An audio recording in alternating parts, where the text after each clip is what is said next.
Cole said it was an army of Akashi. What will happen to Mid and the others?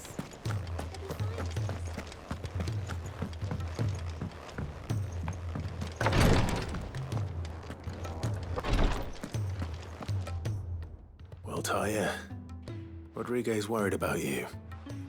And if what he says is true, then so am I. We all admire your dedication, but you do need to rest. I will, when it's time. Until then, I'm staying put. We owe him that much. Who is he? Someone from my past. Someone who doesn't deserve to die alone. It won't be much longer. The crystal's curse has almost finished its work. If I had the tears, I could ease his passing. But without them, we've nothing that will touch the agony of those last few hours. How would tears help this man? Not my tears. Tears of mercy. Alicia, it's the only thing strong enough. You wouldn't, Taya. Surely. There must be something we can do for him. Sometimes an easy death is the greatest kindness we can offer. You do well to remember that, Rodrigue. I will. We have all the ingredients we need for Alicia Balwam. It needs to be fresh, though, so we rarely have much to hand. I can make the draft if you can bring me what we're missing. Just tell me what you need. There is a species of venom-weeping spider that lives in the forests of Norvent, near Lorbert's Pass. Bring me one of their eyes. Preserve it as best you can, but avoid contact with the tears. I'll make sure the other ingredients are ready before you return.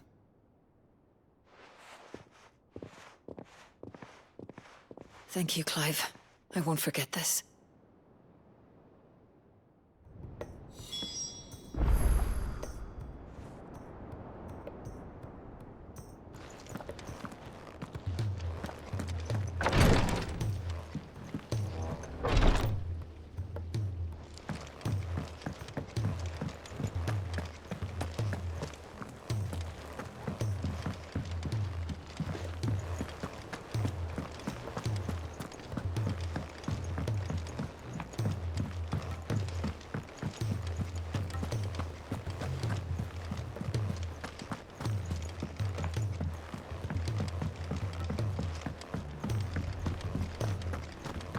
Who's that sulking over there? Song should we listen?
There's no one like our Nan. Your lad's worth... and I've be seeing ya.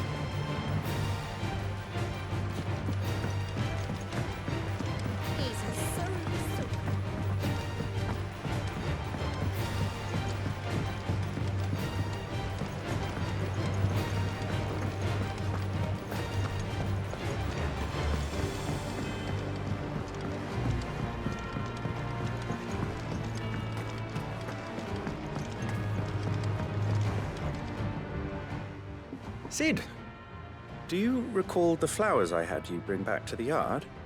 Vaguely. Is something wrong? I'm afraid so. I was able to get most of the Morganbeards to take root, but they rarely flower. I fear the soil here does not agree with them. However, I believe I have a solution. I can't wait to hear it. I'm going to marry the Morganbeards with Morbles. I know, but hear me out. Morbles are possessed of a highly choleric temperament. The fire which drives them appears to be maintained by an abundance of nutrient-rich ether drawn from their environs.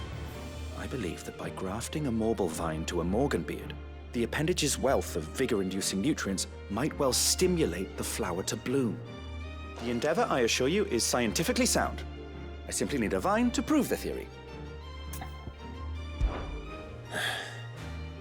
And all you need is a single vine from an ordinary Morble.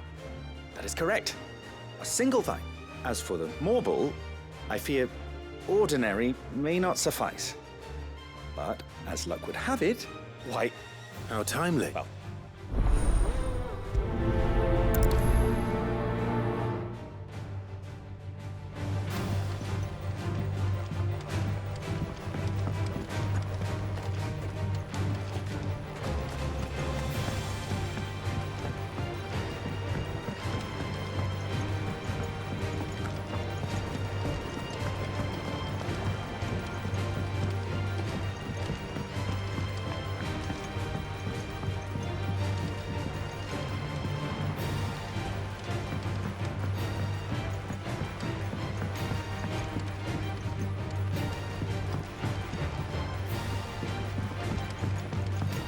Sid! Heard you were in Canberra fetching young Ned.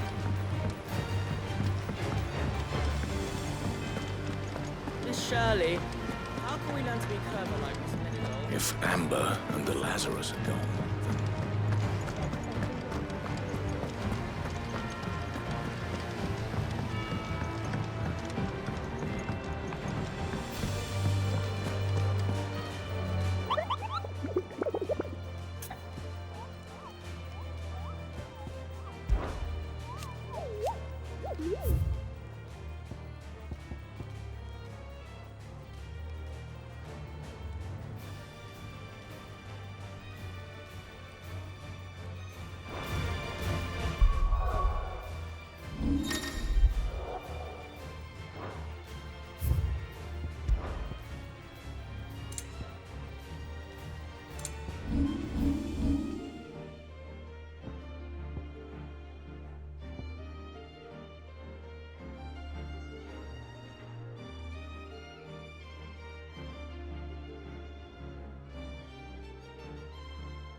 Your work here is done.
Rodriguez could have mentioned his spiders would be the size of curls.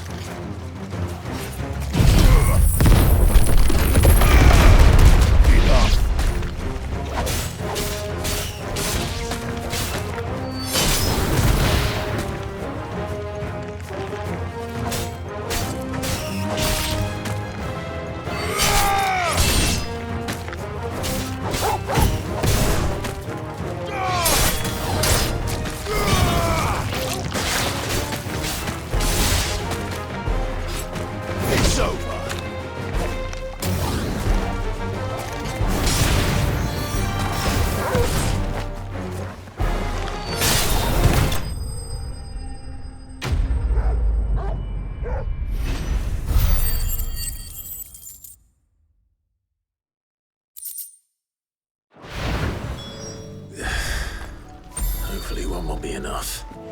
Rodriguez will have prepared the other ingredients by now.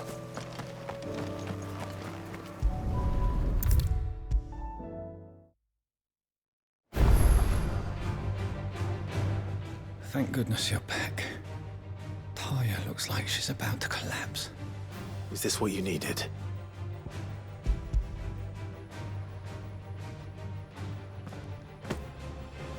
Yes, it is. Thank you, Clive. I'm loath to give a patient Alicia, but Taya's right.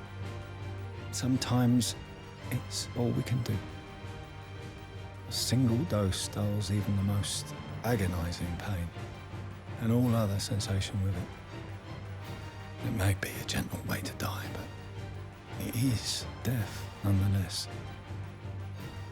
wish there was another way.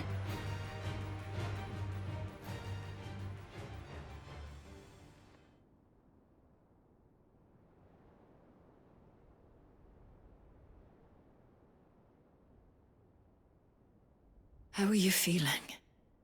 Light, mid-here. Drifting on waves. Good. Just relax.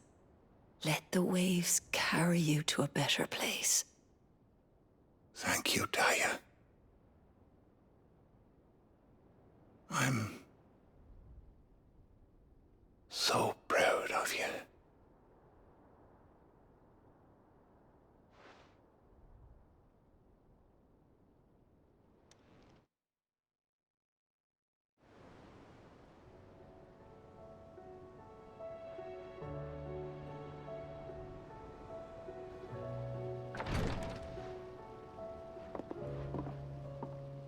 He's gone.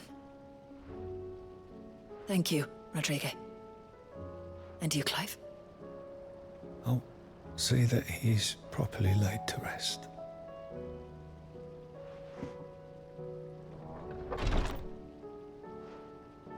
The man you helped today was my mentor, back in the Southern Isles, on the front lines of some meaningless war. I was still a child when they shipped me to their triage tents, to treat the wounded with my gift.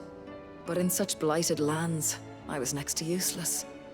Until he taught me the true physicker's art, that is. An art we would be lost without. Tears of mercy were his gift to the bearers of the world. A respite from the agony of the curse's end. And a kindness Sid would have approved of. You know as well as I what life is like for a bearer soldier. Marched from one battle to the next, never knowing which might be your last. A commander may care nothing for the bearer spent in his service. But my mentor's gift gave the dying one fleeting moment of tranquility before the end. I've no tears left, Clive. I've seen too many of my friends taken. Something needs to change. And we need to be the ones to change it. And we will. I promise. I hope so.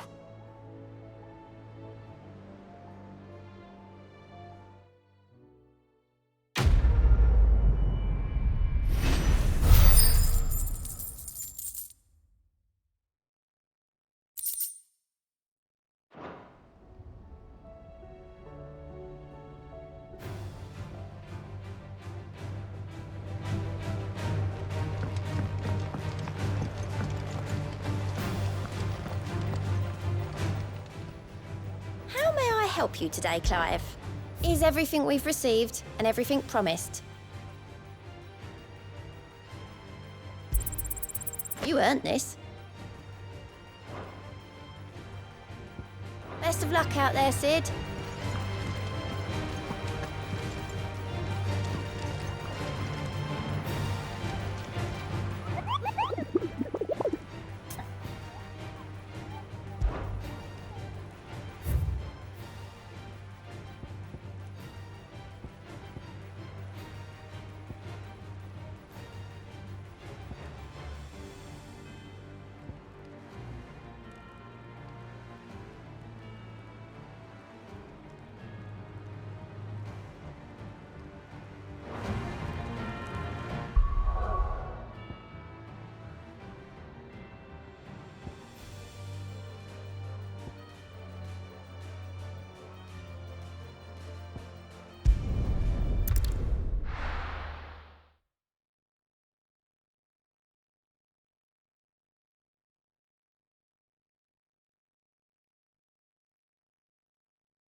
It's not going to be easy finding one man in an entire republic.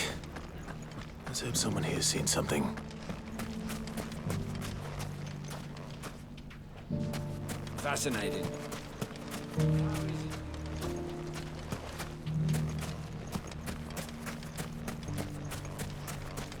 The safety of the town is in our hands now.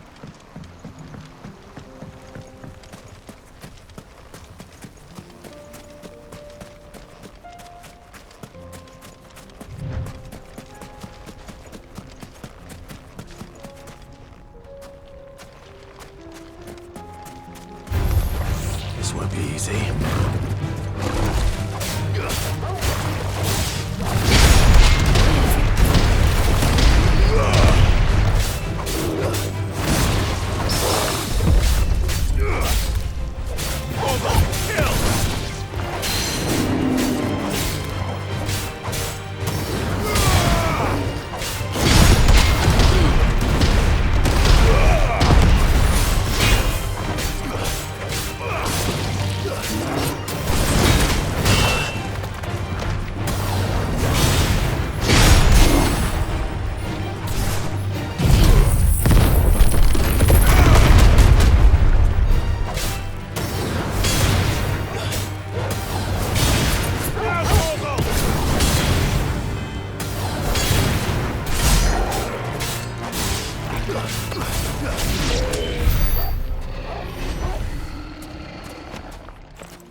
This one. Over here! All yours, Torgal. This one. Torgal, kill!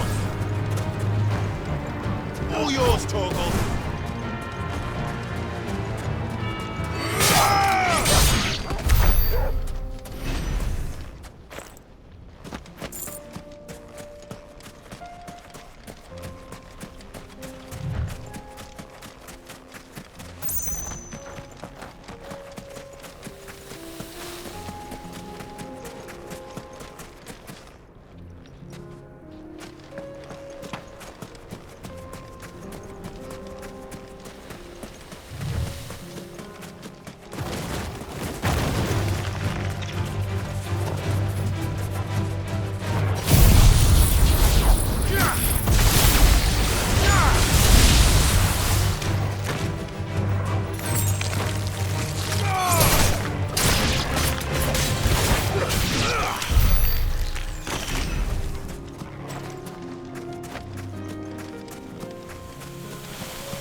It's over. Now, Torgal!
It's over.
All right then.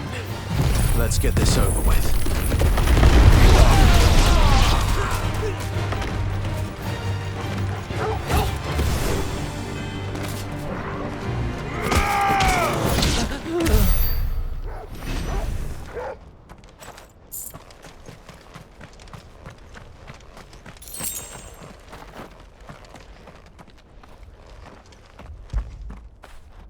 When did you get so big?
When are they gonna let us through? Looks like this is the end of the road for us. What I wouldn't give for a hot meal. Would that we had anything to give.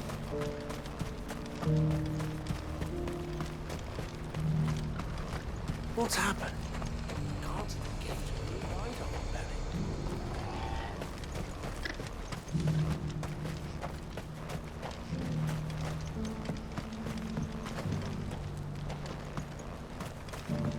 Do you have any fresh water?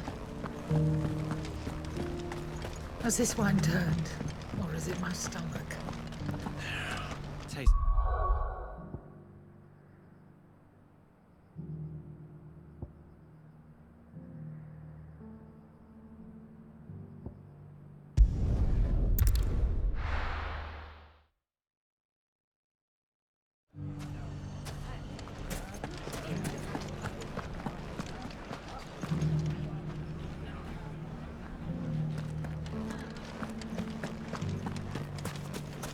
You fought very bravely. The safety of the town is in our hands.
Ready, go?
Time to fight.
All right.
I can walk from here.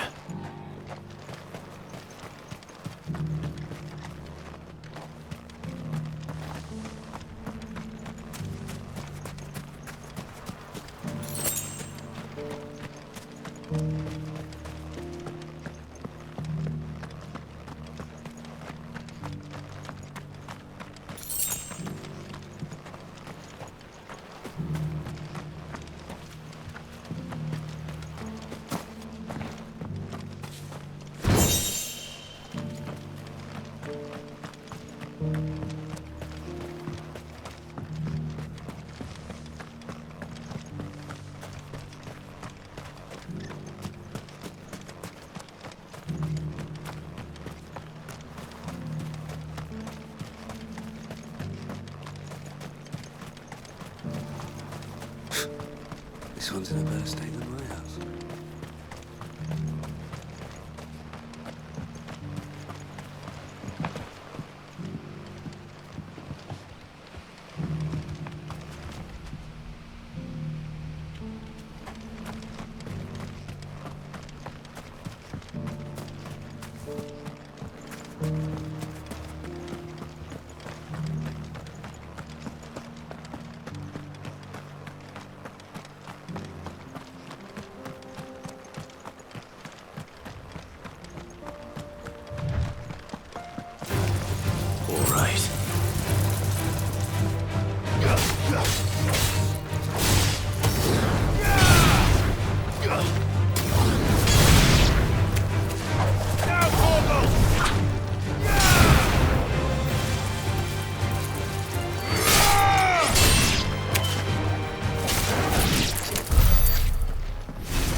The scraps you were after.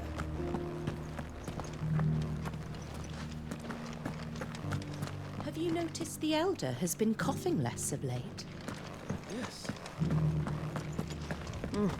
And a scratch on them.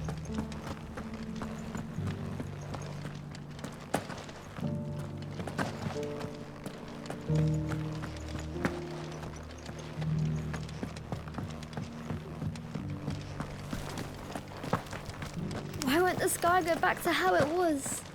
I don't like it. Nor do I, That Cyril fella's an odd fish, don't you think? Well, it's got any sorts like... How are those new boots treating you? They're fantastic. Soft as phoenix down, but tough as royal. Careful how you pack that leather. Any creases or scratches.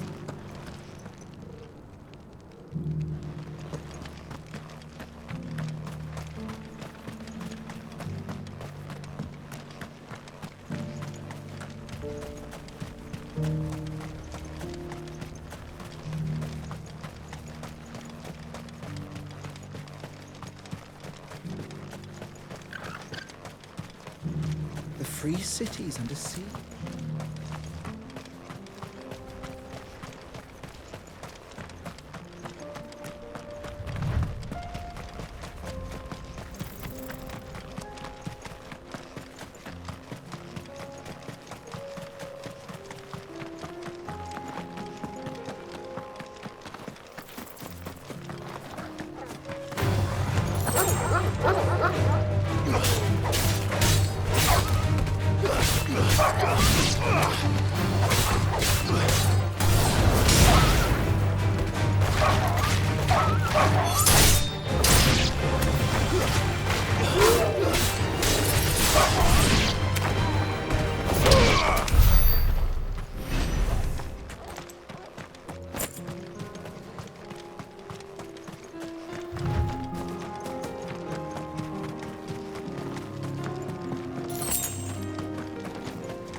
Kicked out already? No. This charmer ain't letting anyone through. Why are the gates closed? Chief's orders. No one's allowed in without his say-so. Not that I'd have let you in anyway. You look like trouble. I suggest you go home. That's what I'm trying to do, you little prick. Ain't changed a bit, have you, Snotty? No. It isn't. Blackthorn. Long time no see, eh? What the hell are you doing here? Well, it was meant to be a surprise, but since you asked so nicely, I'm here to see Zoltan, you fucking numbskull. Now let us through. All right. Just don't go starting anything with the chief. Yeah, I promise I won't throw the first punch. That good enough for you?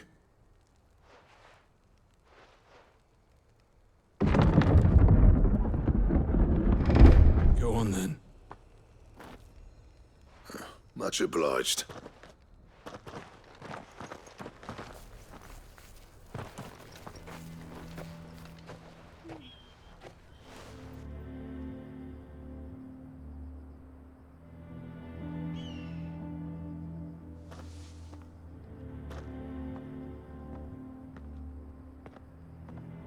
So this is Dravosht. Not much going on, is there? It's a smithing town. When I was a lad, you'd have to shout to be heard over the sound of hammer on anvil.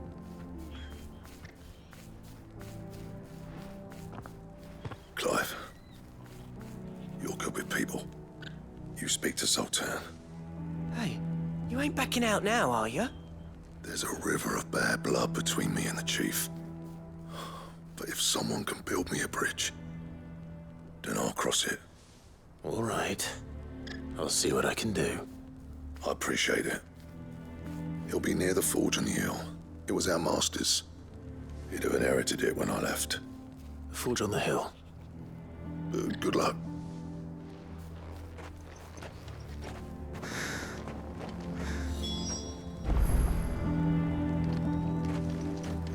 But if we can't fire the forges, how are we going to earn our keep? Shut your hole. The chief will think of something. Mama, why hasn't Papa come back yet?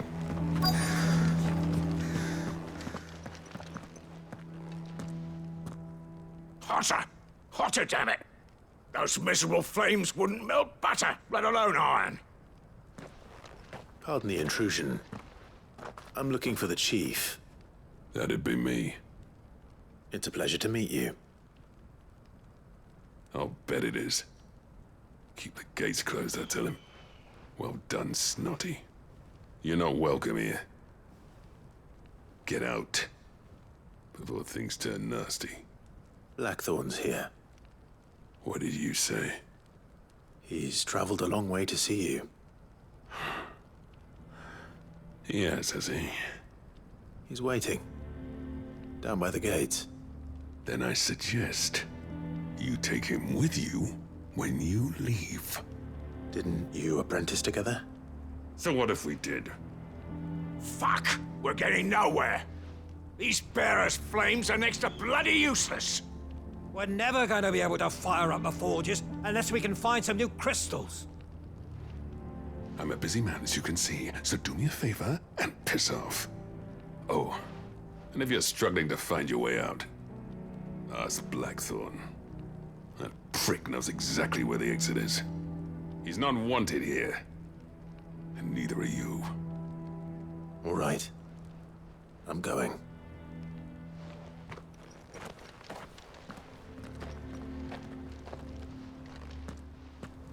Please, Chief, you've got to do something.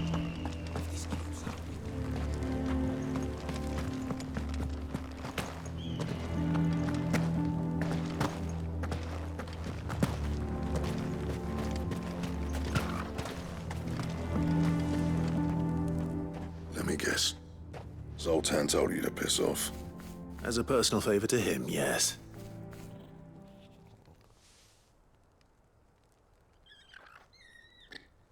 Well, at least he didn't beat about the bush. There'll be no talking him round. Not after what I did. Which is what exactly?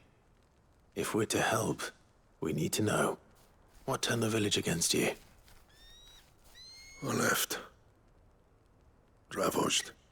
Zoltan. The burden of leadership our dying master dropped in our laps. All of it. There are two kinds of smiths in this world, you see. My kind, who are in it for the love of the craft, who labour on a single piece from dawn to dusk to get it just right.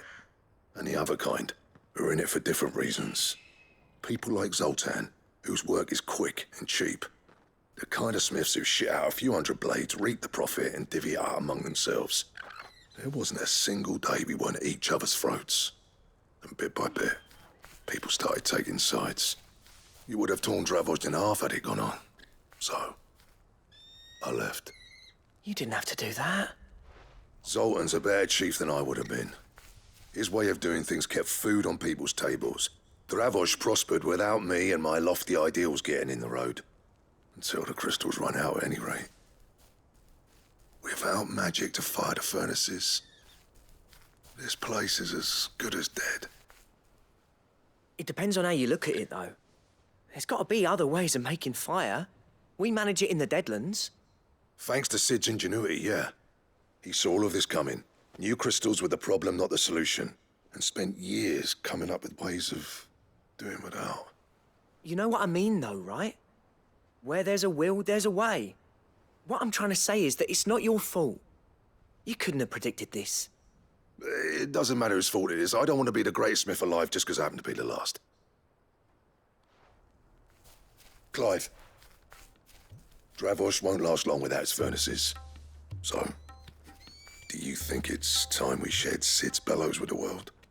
The way I see it, it's your decision to make. Hold on, Blackthorn.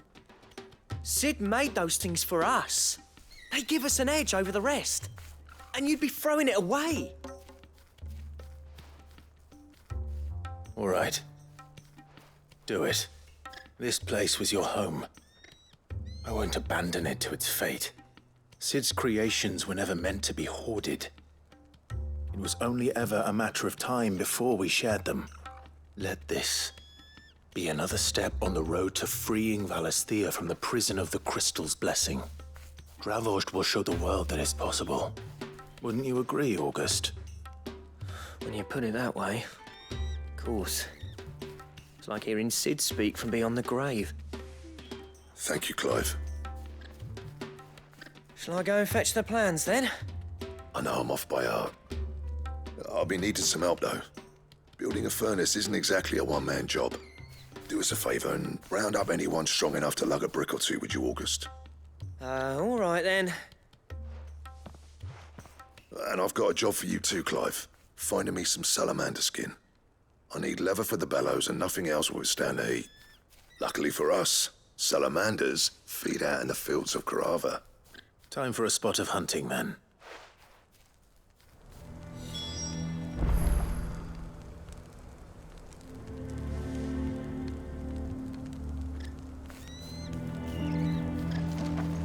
But if we can't fire the forges, how are we going to earn our keep? Shut your hole. Mama, why hasn't Papa come back yet?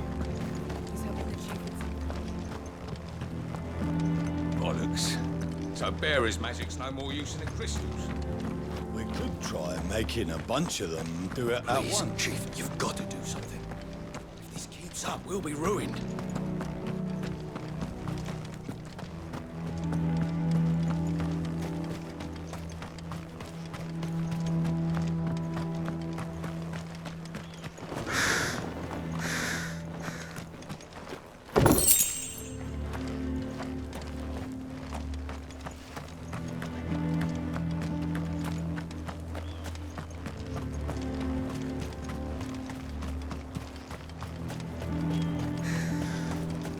Isn't there anything we can do to help?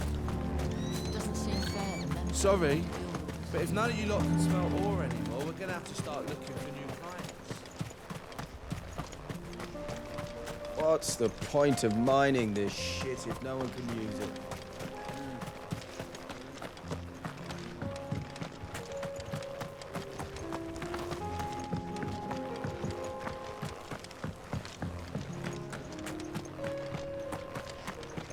The sky sucked up all the ether or something. That's where bloody works to me.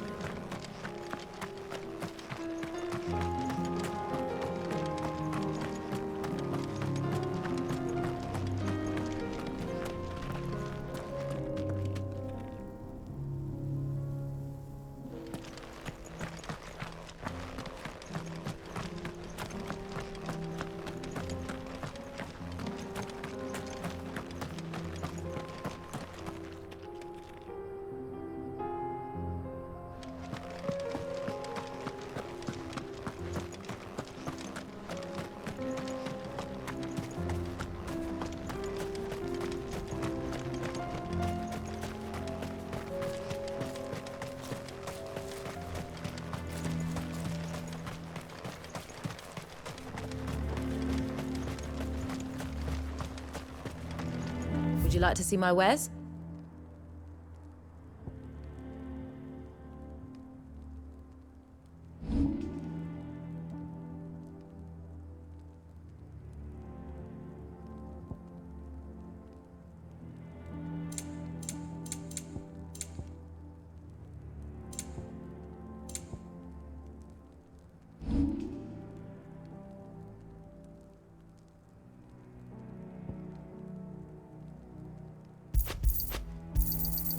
Here you are.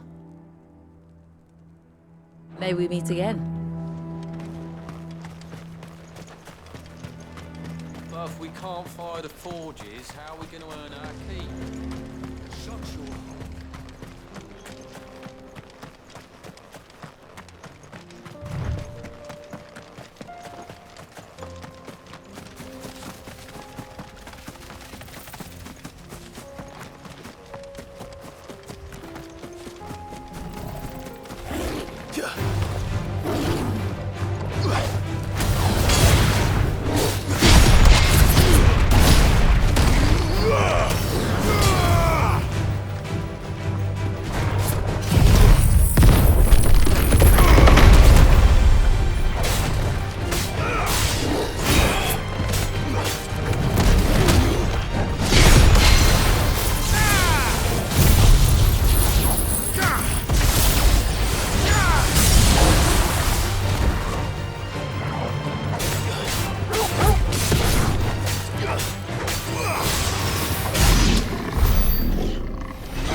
Let's make this quick, shall we?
I dare say that will be enough for a decent set of bellows.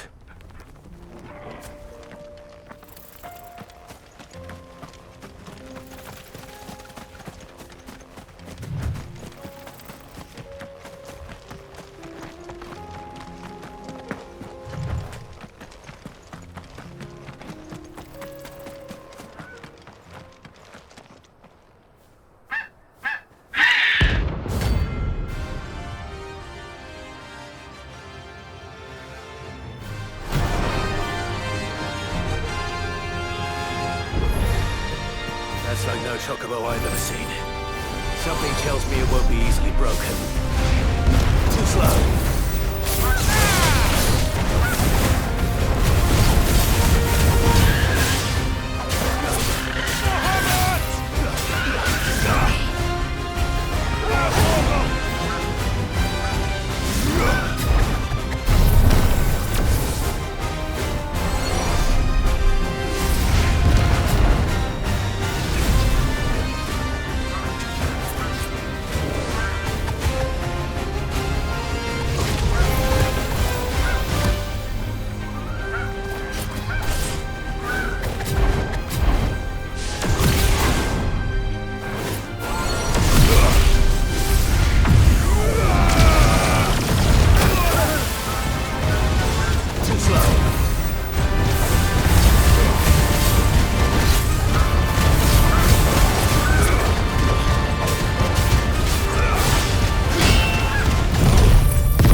It's over.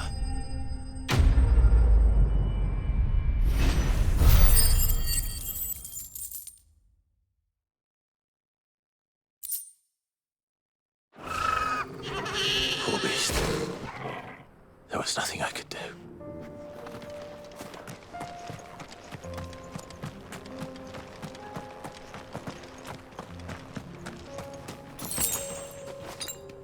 Better already.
Someone's got himself in trouble.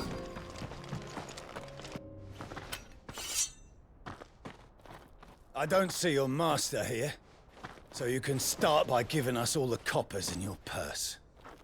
I already told you, I have nothing. Then maybe we'll take that pretty outfit and the steel you're wearing. Please! These men are trying to rob me! I'll deal with this. Thank you. You that one's master, then? If you'd kindly pay the coin he owes us, we can pretend you didn't draw your blade on Republican soldiers.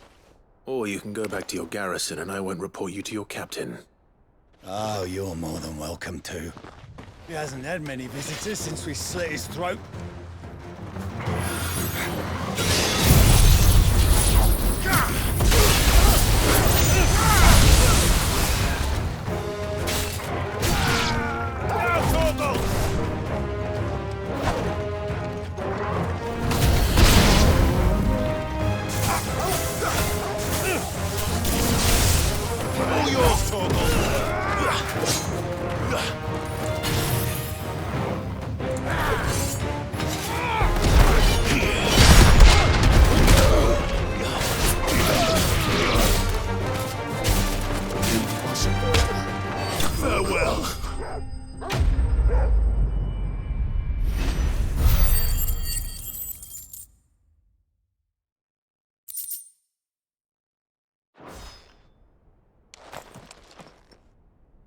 I'd expect as much from Hugo's faithful, but these were men of the fist. Much has changed in the Republican army since they lost their rock. You've seen this kind of thing before, then? Many times. I was sent here to observe the situation. You're one of Rutherford's men. He sent me to look for you. Well, then you have my thanks. I fancy I could defend myself against one, perhaps two, but a whole regiment. I arrived in Dalimil several days ago, but when I called upon the captain of the local garrison to make inquiries, his men confiscated my effects and locked me in a cell. The captain is no more, and his men make the rules now. Fortunately, I was able to bribe my way free, only to be stopped again by those soldiers you so kindly dispatched. What of the Fist's Central Command? Surely they wouldn't allow such lawlessness amongst their ranks. I would imagine they are unaware of it. Most of the army has fallen back to the capital and hunkered down behind her walls. Those who weren't recalled now rule the fringes unchecked, answering to no one but themselves. Then it's worse than we imagined. You should return to Rosaria. It's not safe here. I'll find a caravan heading north. You won't mind if I borrow one of these soldiers' coin purses?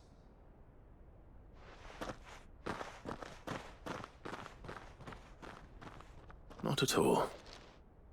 Now, to find this second associate of Rutherford's. If he was bound for Oriflamme, I'll start at Northreach and see if I can pick up his trail.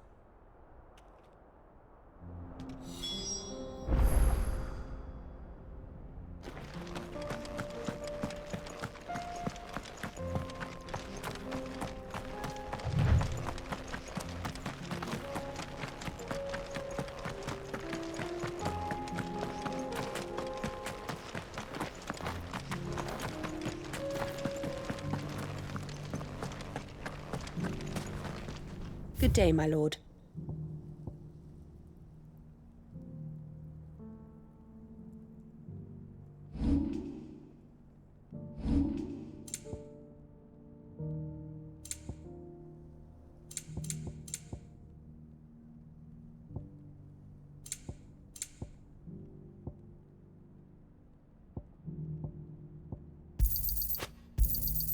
Here you are. An excellent choice. My thanks.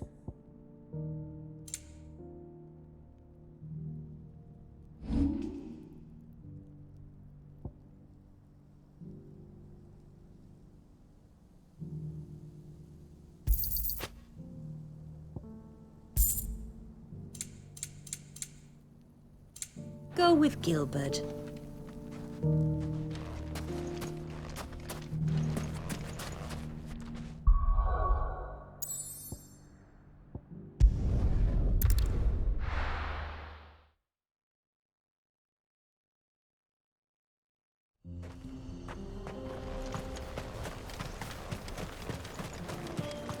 What's this all about then? Don't know. Any trouble finding the skin? Nothing I couldn't handle.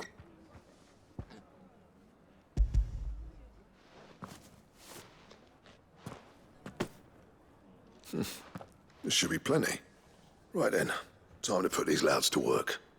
If everyone pulls their weight, we'll be finished in no time.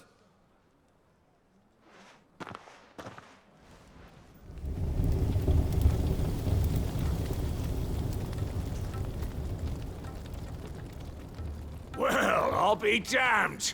I honestly didn't think it'd work. But it's hot enough, all right. And without a single crystal in sight. You know what this means, don't you? I do, yeah. Dravost is saved.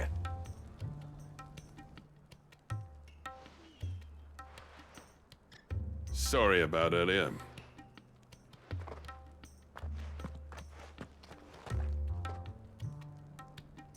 I take back everything I said. That thing you built us is an honest-to-God's marvel. You've saved our village. It's Blackthorn you should be thanking.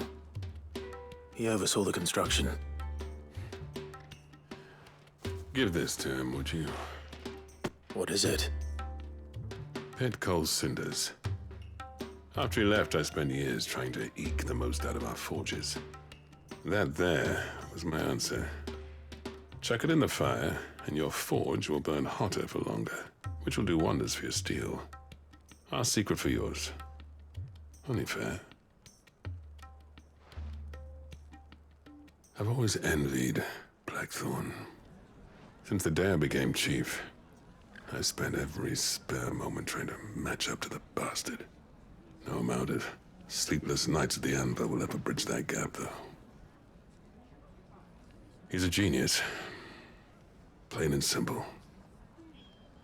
The man Dravost needed. But he took all his talent and left. Gifted and free. Is it any wonder I hate his guts? The cinders would mean more coming from you. I need to forgive him first. And that's not gonna happen.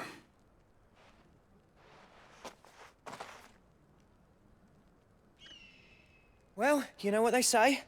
Oriflamme weren't built in a day and all that. These things take time. Especially when they involve two geezers who hold grudges tighter than their hammers. But what matters is, Blackthorn's got that twinkle back in his eye. And I'd call that a job well done. So would I.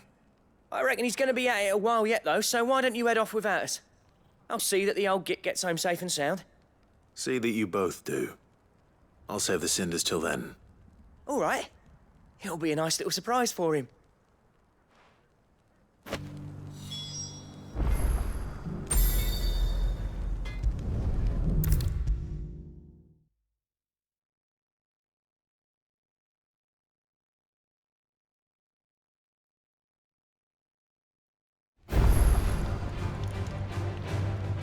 Gentlemen, I see you both made it home in one piece. Yeah, well, we didn't want to outstay our welcome.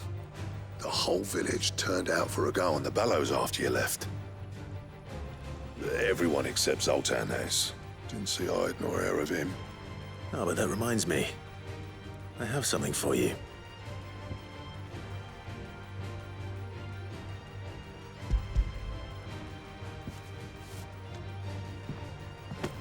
Pit gold cinder. How'd you come by this?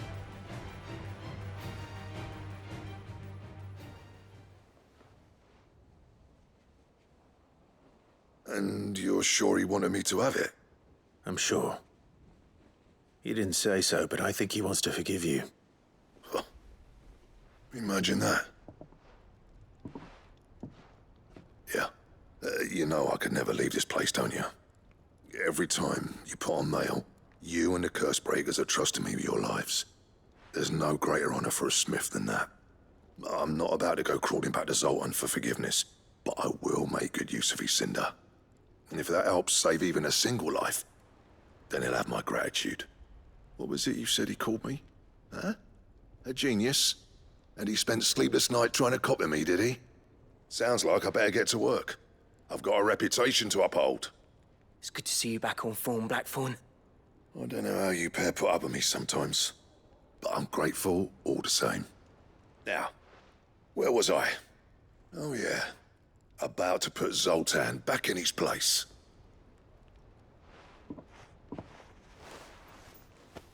Ain't got the art to tell him how similar they are. Stubborn bastards. A little healthy competition should be good for him. You're not wrong.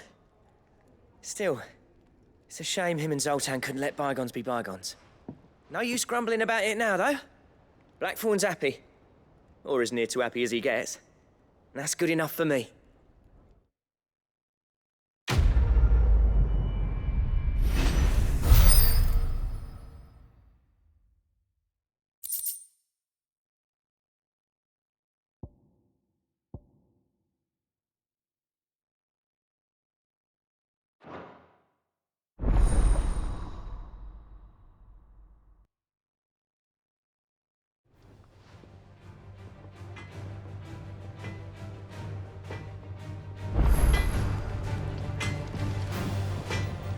What do I owe the honor?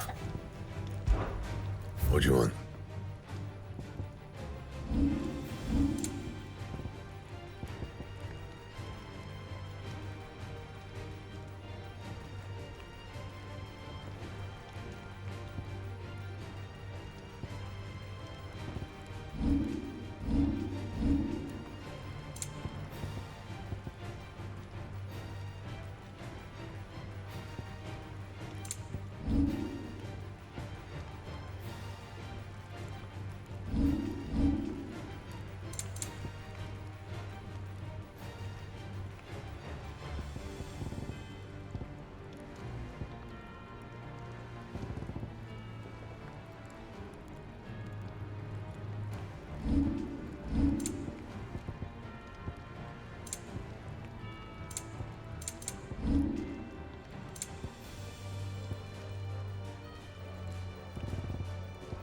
That it? Fine.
If it's knowledge you seek, we've tons of plenty to guide you in your search.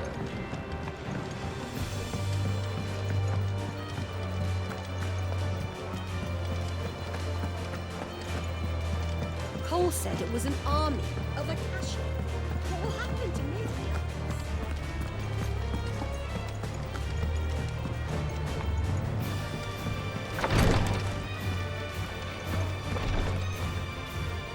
Clive, I wanted to give you something for the kindness you showed my mentor. What's this?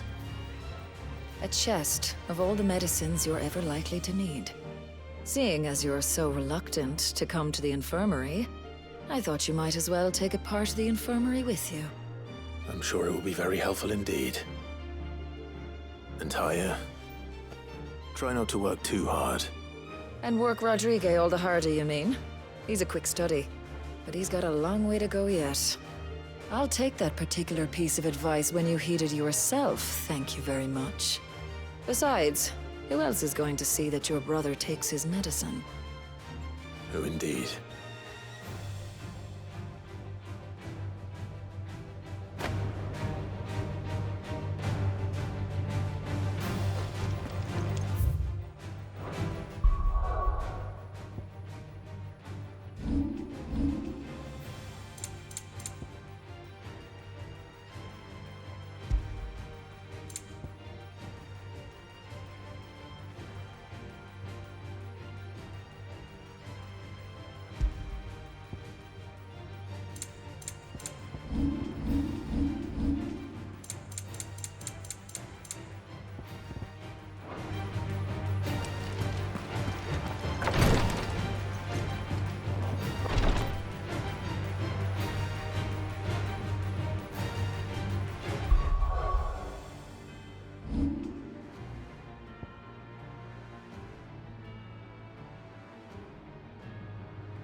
There's a lot of road between here and the capital. Rutherford's man could be anywhere.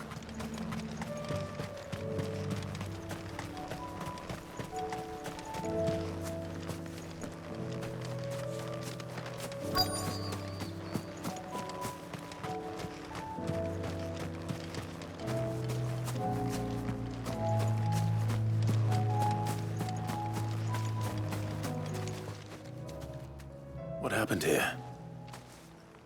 If you're with the others, they've already relieved me of my belongings. I'm not. I'm looking for someone who was sent here by a man named Rutherford. And then you found him. I'm Alistair Rockford, attendant to the Lady Ariane of House Wellesley. Of the 7 high houses of Rosaria. It's been a long time since last I saw my great-aunt. Is she well? My Lord Marquis? Yes. Yes, she is. The Lady Dowager has granted me leave to assist your Uncle Stuart. I was on my way back from the old capital when I saw some villagers being robbed on the road here. Bandits? They looked more like field hands, but it didn't matter in the end.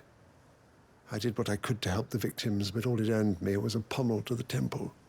Which way did they go? South, toward the gate. All right. Founder knows I've met enough of their kind. You head back to Northreach. Visit... Thank you.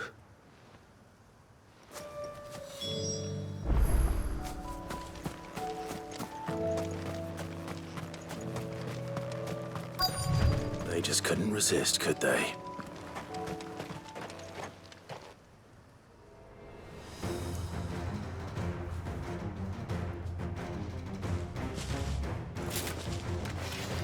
This one's ours, pretty boy.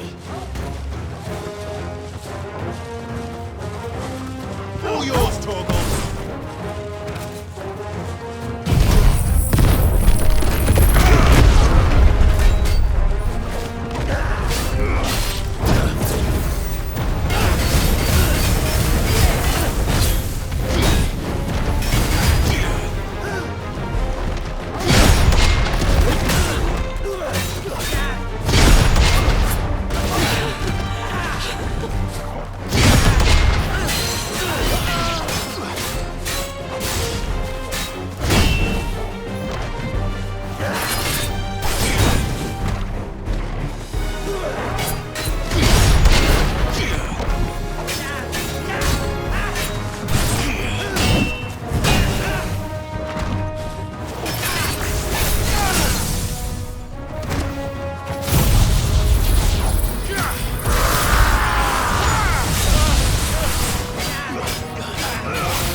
Make for the town while you can.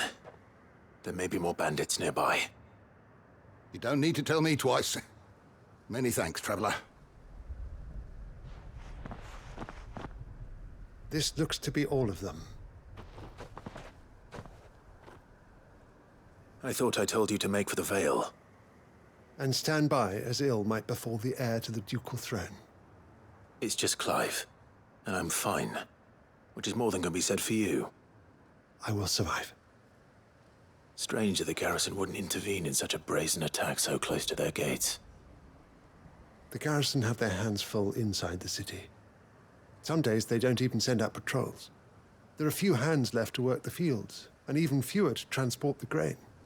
The market stalls are nearly bare, and the price for what remains is exorbitant. It's not uncommon to see a fight break out over a crust of bread. When I said the ones who attacked me didn't have the look of bandits, I meant it. They were probably just desperate. Rockford, listen to me. If you are to continue your investigation, you first need to seek the attention of a healer. Of course. I shall return to Northreach right away. But allow me to thank you first. Had you not happened along, Don't thank me. Thank Rutherford. It was he who sent me. I suppose he'll be wondering where I've got to. I shall send a Bastolus as soon as I'm able. Good day.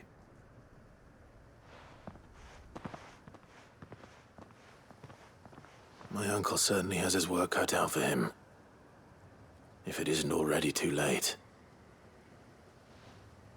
I should go and tell Rutherford that his colleagues are still in one piece.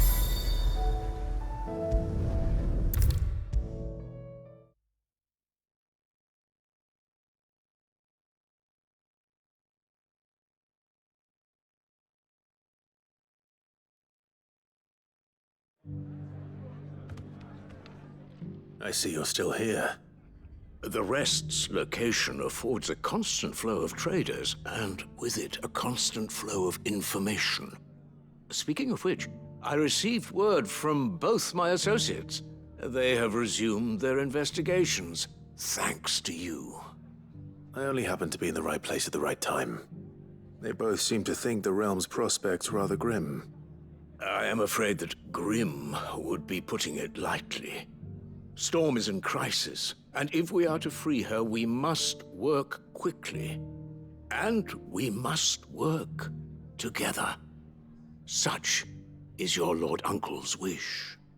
As it is mine.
I were right, Clive.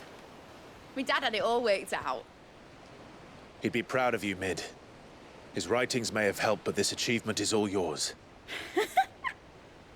Can we catch them? The Ainayar's one of the largest, fastest vessels ever built. And it won't help she has the wind at her back. Any other ship would be hard-pressed to keep pace with her, let alone reel her in. But this isn't any other ship. This is the Enterprise! And the world's never seen anything like my dad's engine. It certainly hasn't.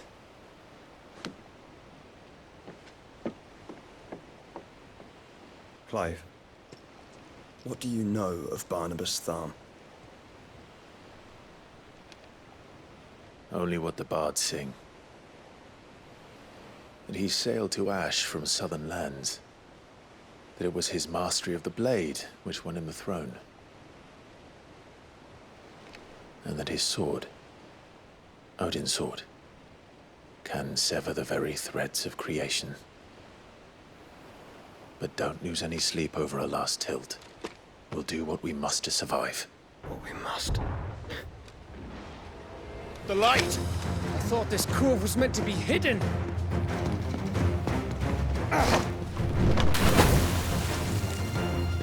Mid! Company! Eh? We'll hold them off until the ship is ready. But hurry! Bollocks! All hands! Man your stations!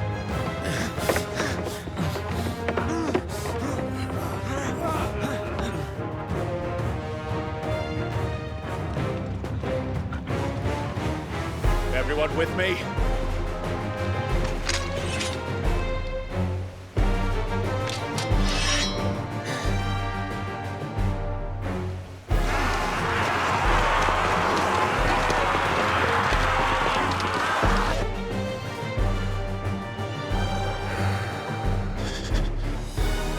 Here they come!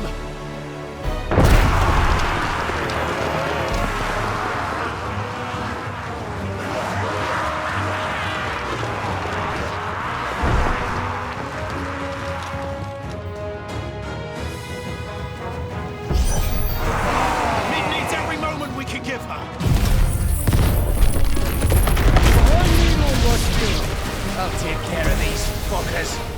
Behind you! I'll have you know, earthbreaking here. One struck fear into the heart of every... About that offer, Gav? How are we doing, Mid?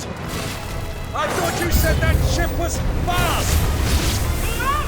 But to get going, well, that takes time! So if you fancy giving us a push, you lay in the old sack and die. Oh? I haven't felt this alive in 20 summers! Come on, then! Which of you lot fancies meeting Ogre Killer next? I thought it was called Heartbreaker. Don't let the clappers, you curs! Without the pay and I'll stand it back with it. Aye, aye, Captain! Let there be light!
That was easy enough. All right, you lousy lot. Get your asses on board. She's ready to sail. You heard the captain?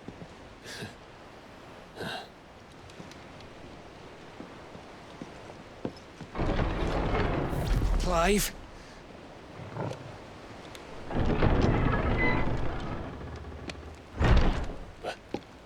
But I thought he was... Confounded. Then it is as I feared. Sleipnir is no man, but a creation of Odin.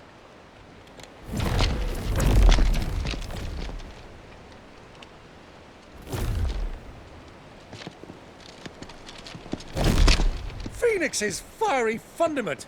Have you no normal enemies?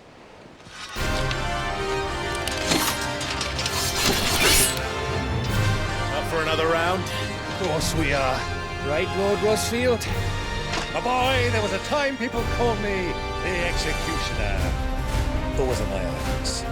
No matter, heads will roll all the same. Mate! New plan! You leave! We follow! Follow? Swimming, are you? Oh, bugger me! Weigh anchor! Engine's dead slow ahead!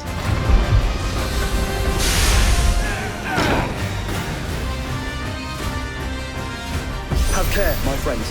'Tis not blood that runs through a Maggie's veins. These foes will not fall easily. But they will fall. Like oaks before a woodman's axe. Good thing I brought one!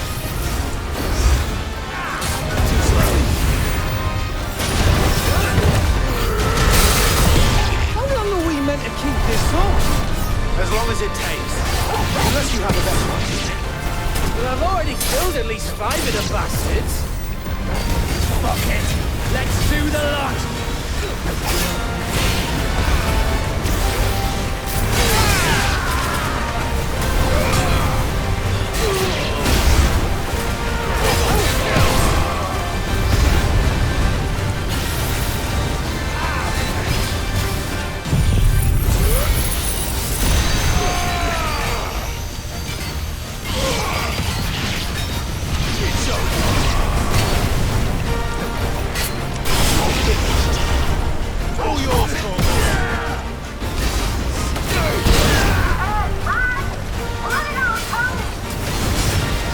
Should we make for the ship? Not yet. Wait for my signal.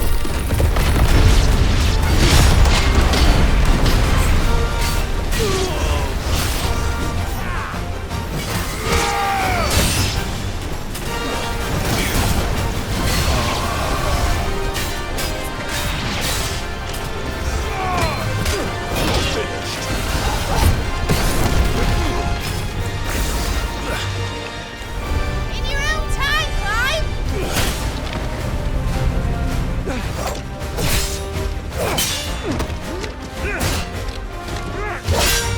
Right, grab for it!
Now, mate! Alright, engine full ahead! And hold on tight!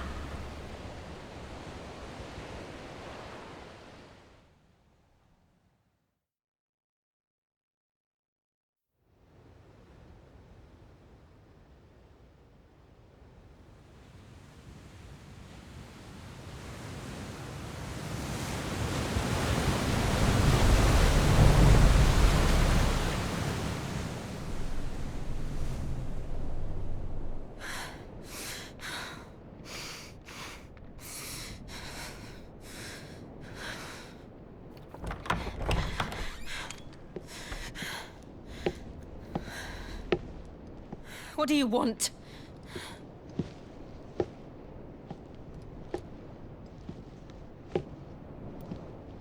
That's quite a mess you've made.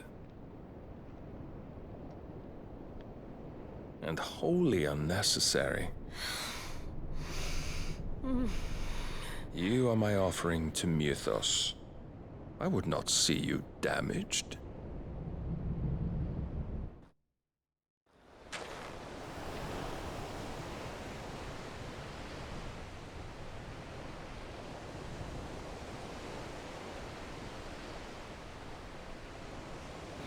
Now back to your stations!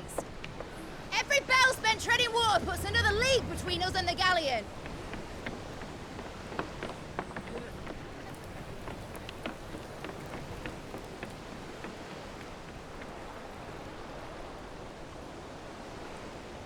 I don't suppose Mid has a spare engine? Since you rose from the grave, my fortunes have plummeted. Are you absolutely certain of this quest of yours, Clive? The foes you face are as terrible as they are numerous. Aye. And they'd have us live and die on their terms, which should answer your question. Ah! You have that same stubborn look as your father did when he set his mind to something. On the battlefield, I am but a single axe. A deadly one, mind, but a single one nonetheless. Yet what you require is 1,000, and I believe my old friend in Randalar can provide them. Take care, Clive. I have many more tales of your father's exploits to share. And I cannot very well do that if you're dead. Again. Good luck, Uncle. And may fair winds attend you. As for you, Joshua, take care. I shall do my best, Uncle. Farewell, my nephews. When next you see me, it shall be with an army at my back.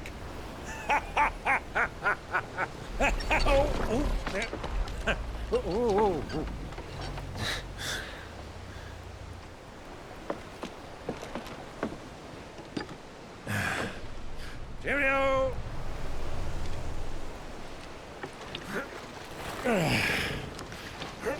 Oh, yeah. Do keep up, my boy.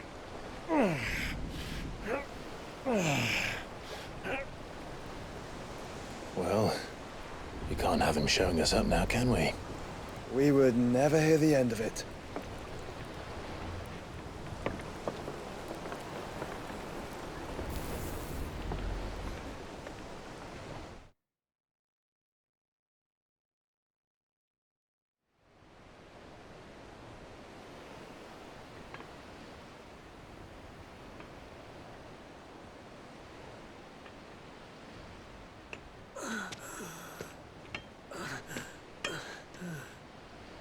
Great God of mercy.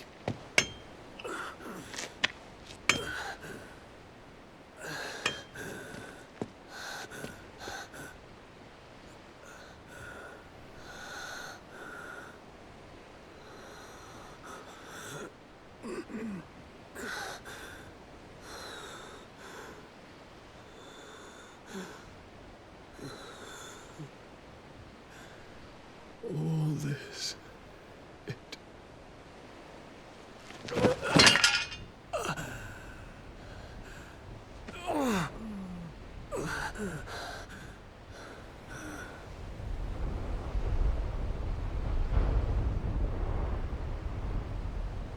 What have I done?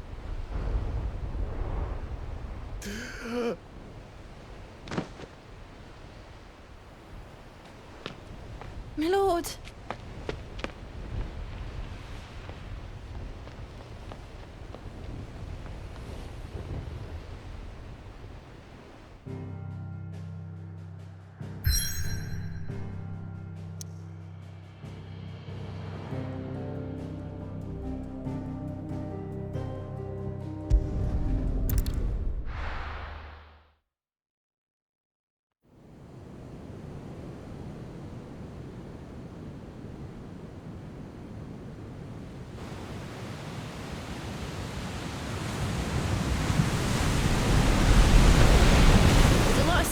between here and Waloed.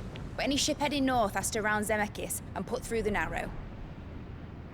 Maintain our current bearing north-northeast, and we'll catch the Black Galleon before she vanishes again. What's to prevent her from circling around Ash from the south? With these winds in those waters, it'd taken forever and a fortnight to reach Stone here. Mid knows what she's talking about, Clive. Better than any of us lot, anyway. I say we do as she tells. Sails on the horizon. She's ours.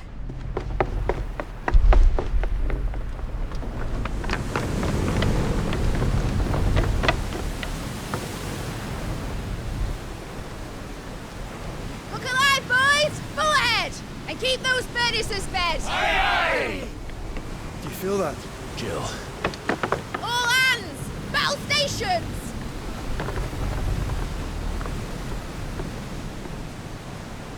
Let's see what this girl can do.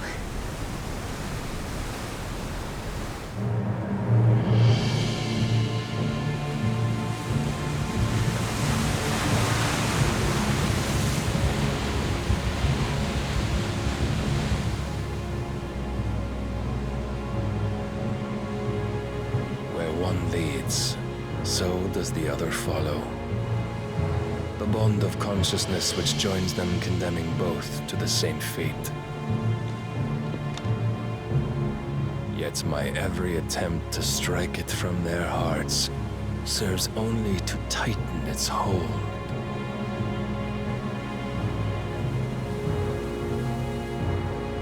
Fascinating.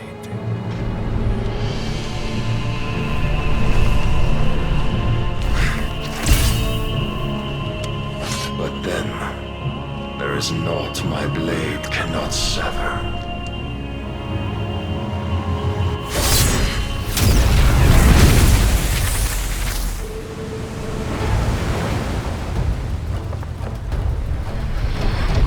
Great Grigos gas!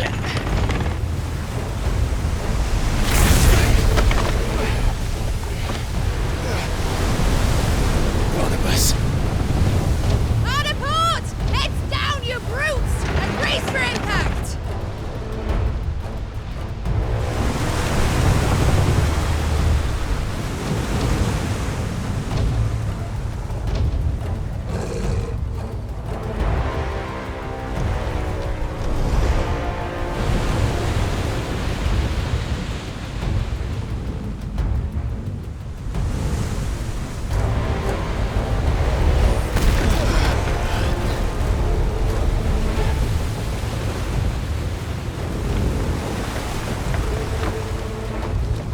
It's now or never. I'll find her.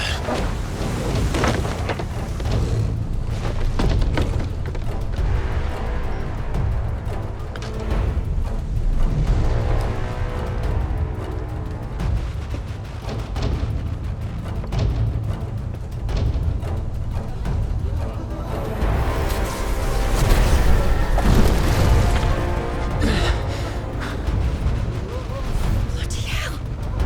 Out of starboard!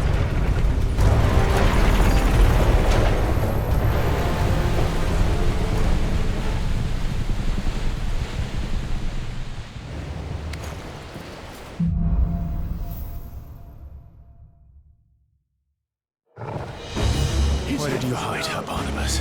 Captain down!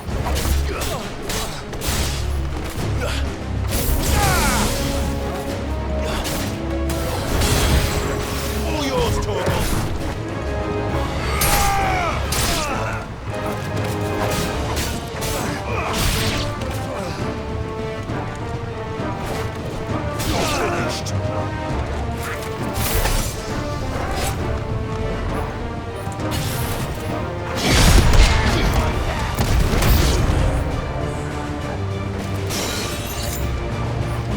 Torgal, kill!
him alive! Hold on. I'm coming. For both of you. Extra shepherds!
Get back!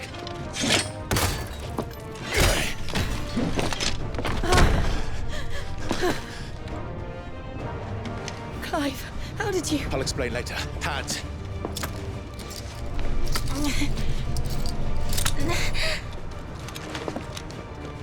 Can you walk? Out of here I can.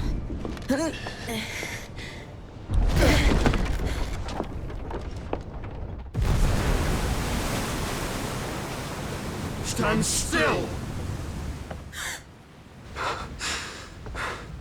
Phoenix. Are you not the dominant of fire? I see naught before me but a guttering flame.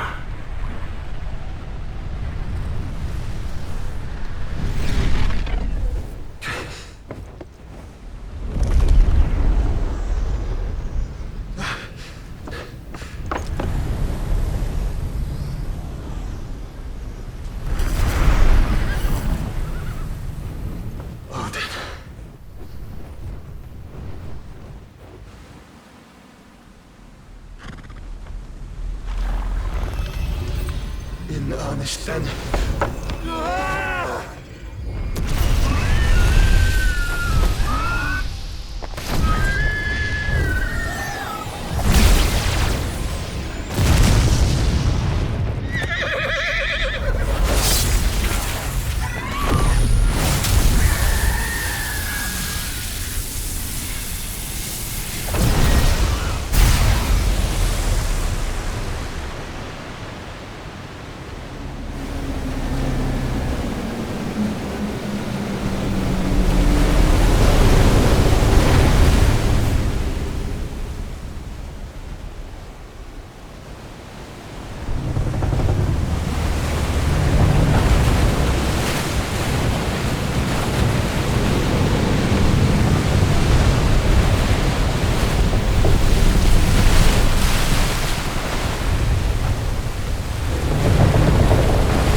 Go on. I think so.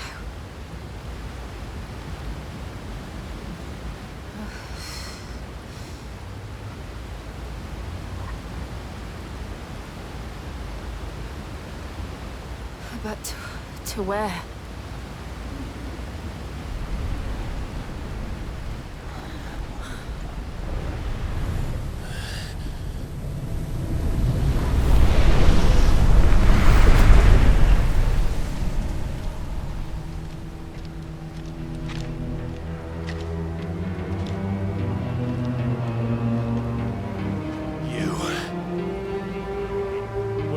To Joshua. The Phoenix? Oh, I expect he will survive. This consciousness in which you coil your feeble souls is grown thick with desperation. And thus has my master turned to my blade.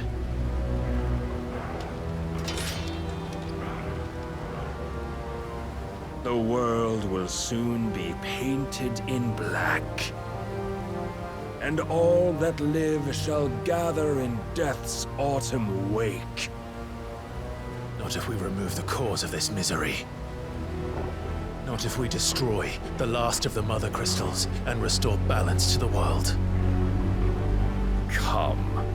Do you truly think it's so simple?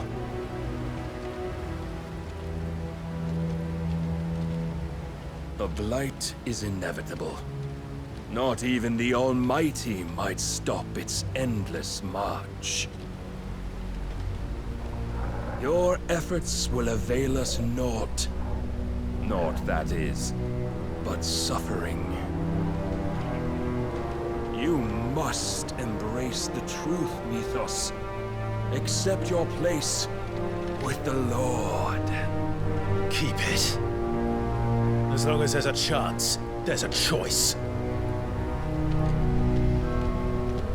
Ever led astray by your blind resolve.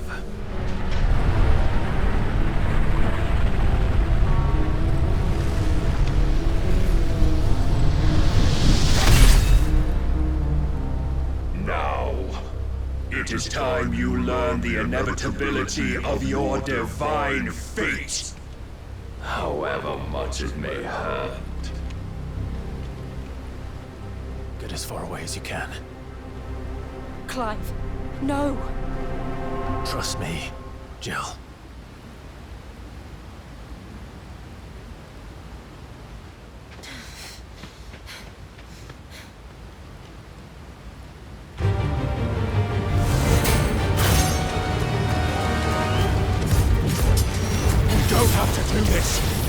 Oh, but we do.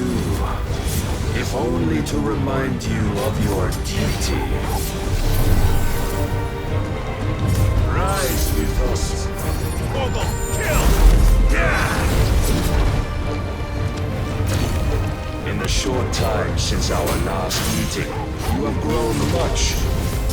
Yet as a vessel, I fear my lord will still find you lacking.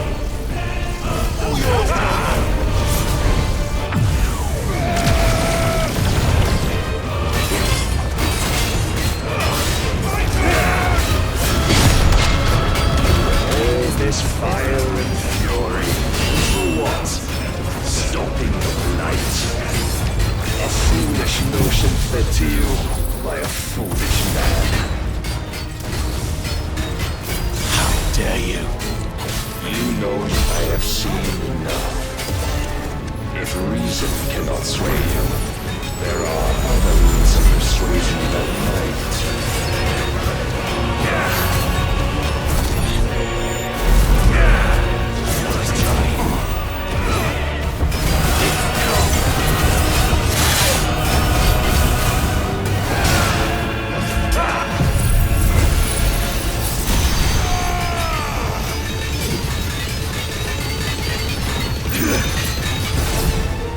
Defend yourself!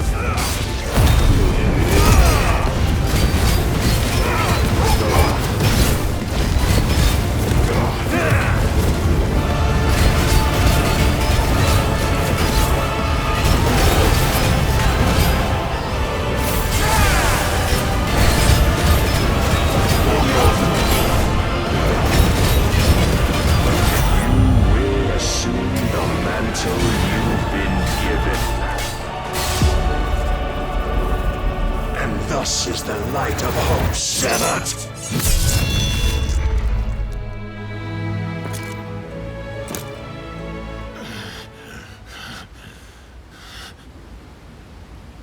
You would yield so soon.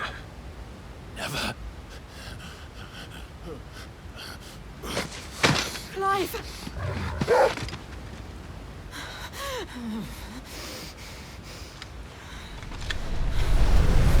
Not see.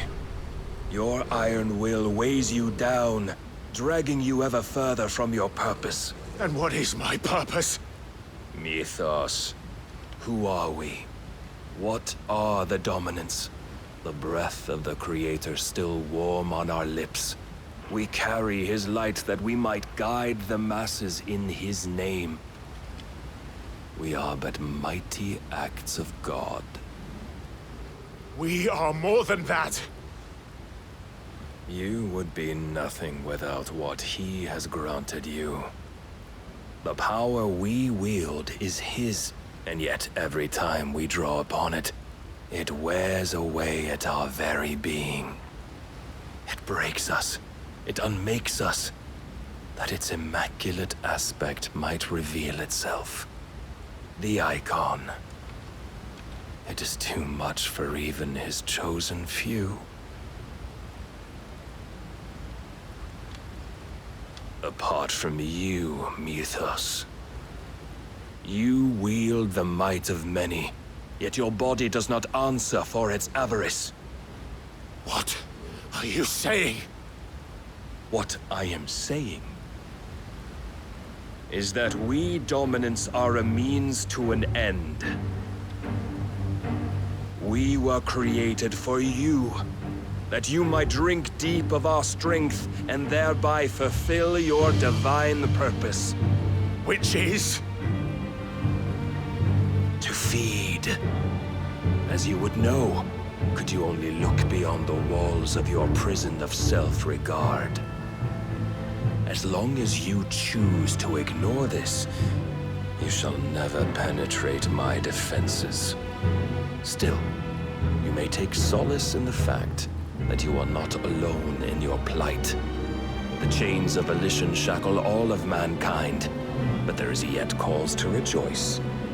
For the Lord, in his mercy, has taken pity on his flawed creations, and shall see them restored to their proper forms. And what exactly would that be? Why, loyal servants to God. No. Manners, Lord Rosfield?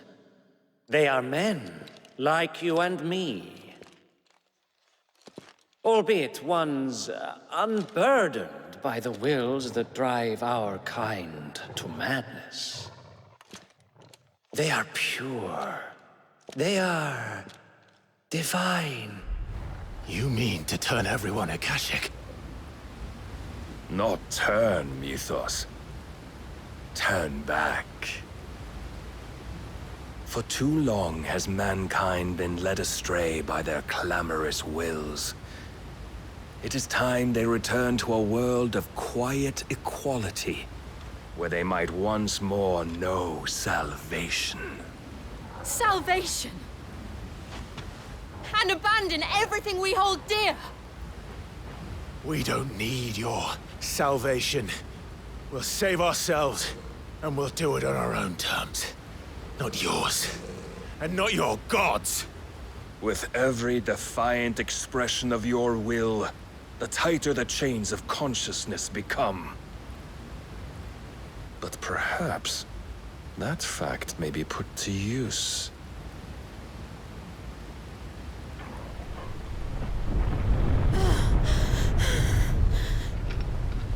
Clive! The faster it binds you to the remaining dominance, the stronger your hunger will become. Until it leads you back to the only answer there ever was.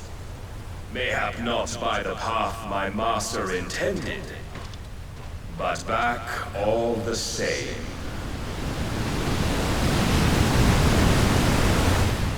Ash is not far. I could freeze a path. You're in no fit state. Probably not, but I can try.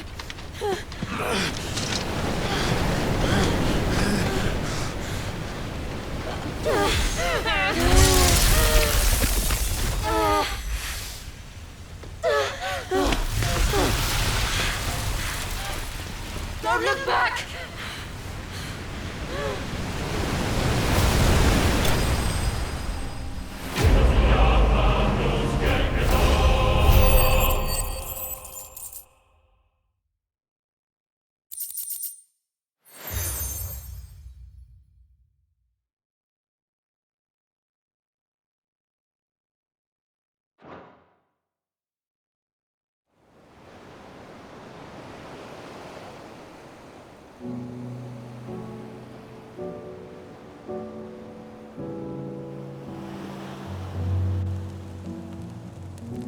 I hope the others are safe.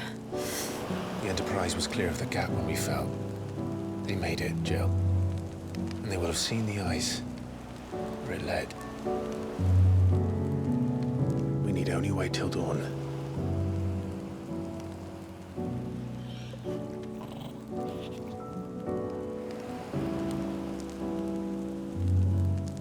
This is the second time Barnabas has bested me. I'm powerless against him. And maybe there really is nothing else for it but to give yourself to his master.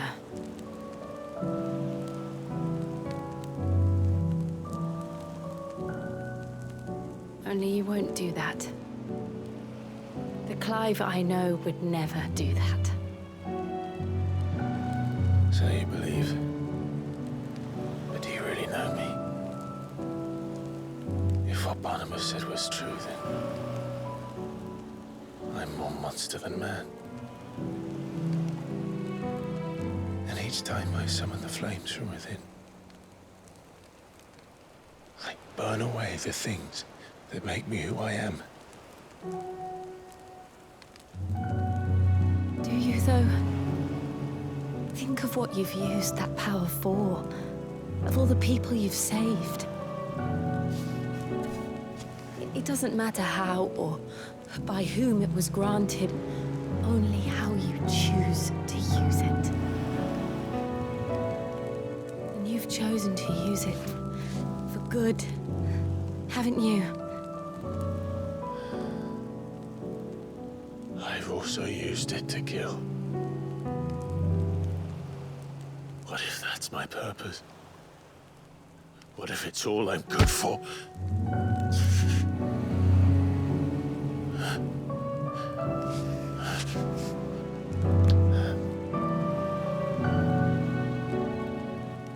still that same boy I grew up with. Always so eager to save everyone around you, and yet always so alone. Because you failed to realize the one thing that needed saving most of all. You, Clive. You. You never once took the time to save yourself.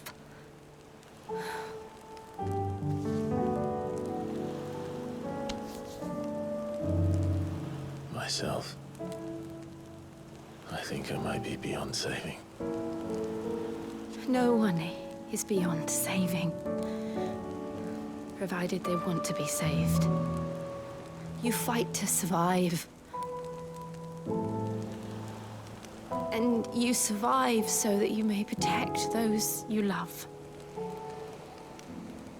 It's what you do. What you've always done.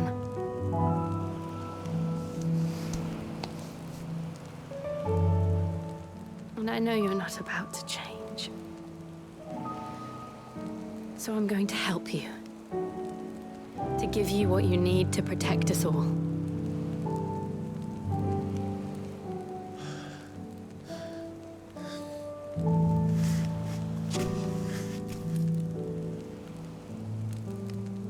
Jill.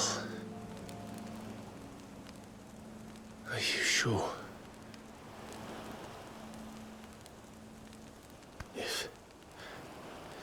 If this is what you want, then...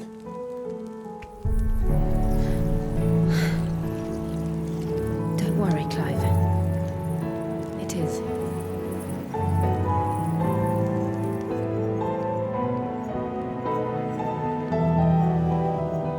This burden, I'll give you the strength to bear it alone. But I'm not alone. These burdens I carry, my sins, my pain, my sorrow, I see now that they are all a part of me.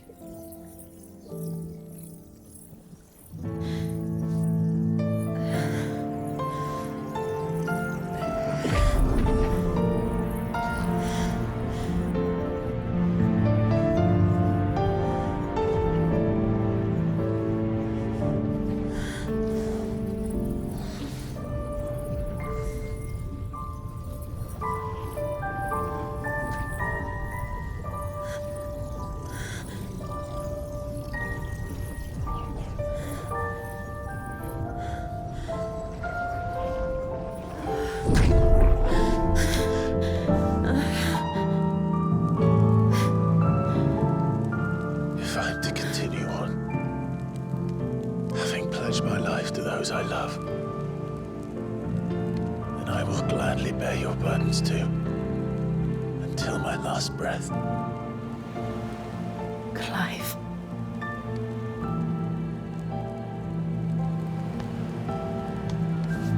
I promise you, Jill,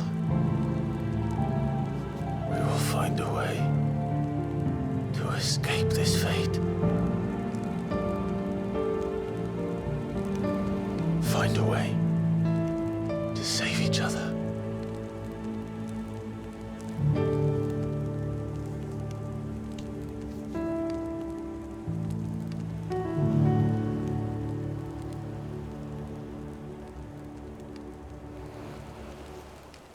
That we might one day look upon the moon again, together.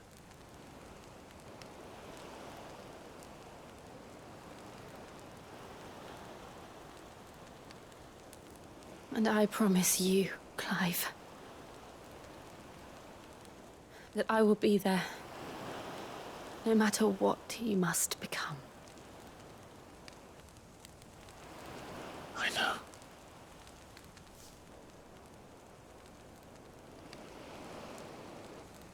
I never thought a smile could bring me so much joy.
What of Barnabas?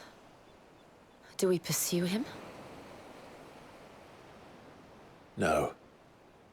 Our paths will cross again soon enough. Whether we like it or not. Besides, there is something we must do first.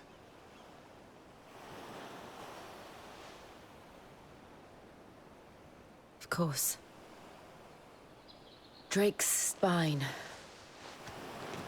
The last Mother Crystal. The Einherjar is at the bottom of the sea. Waloed won't dare move on Storm without her. But they know we're coming now. We'll need a plan. And a damn good one at that. Then let's go home and find one. Ash will have to wait.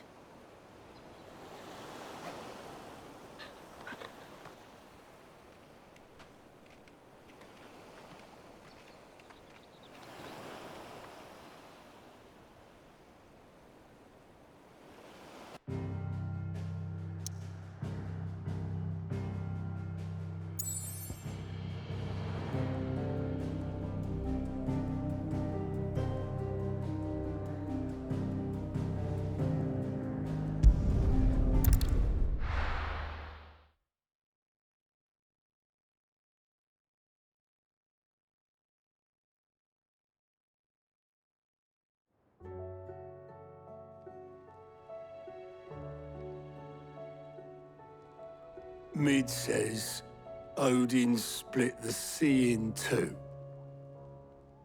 She's always been partial to a tall tale. But there's tall, and then there's tall.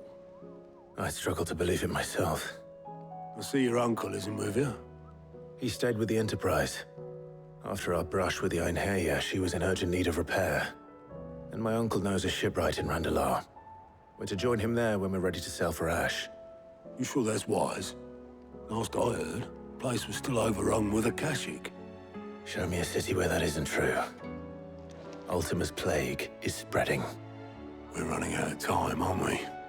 We've done our best to shore up the hideaway. But I doubt a few planks will stop what's coming. Still, we'll keep at it. Every little helps, I suppose. Let's hope so.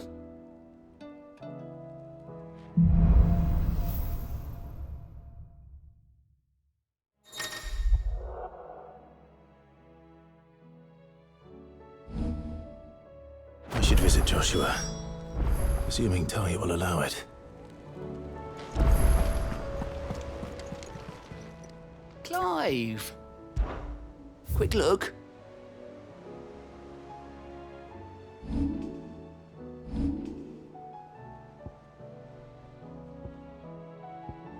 Think you can help?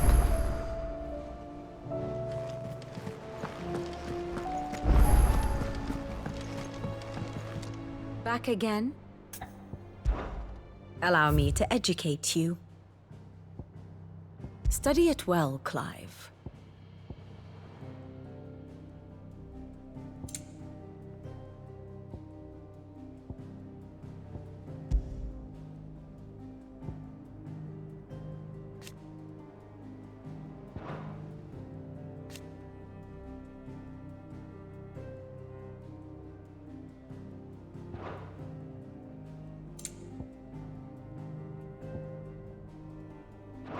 Very good.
Covered in nicks and lumps, the lot of them. It's a wonder they can still walk. Come back.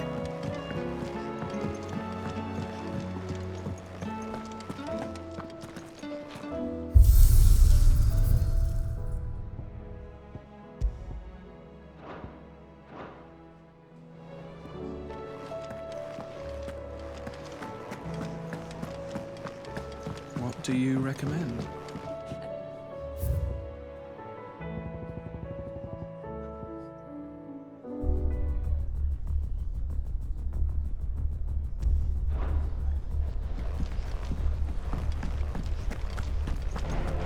Oh, don't tell me we've run out of papio nuts and all. So, will it be?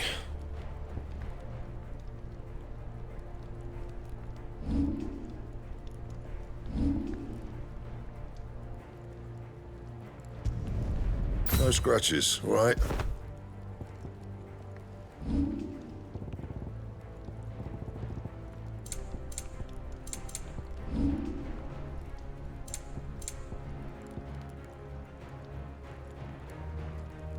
That it? Fine.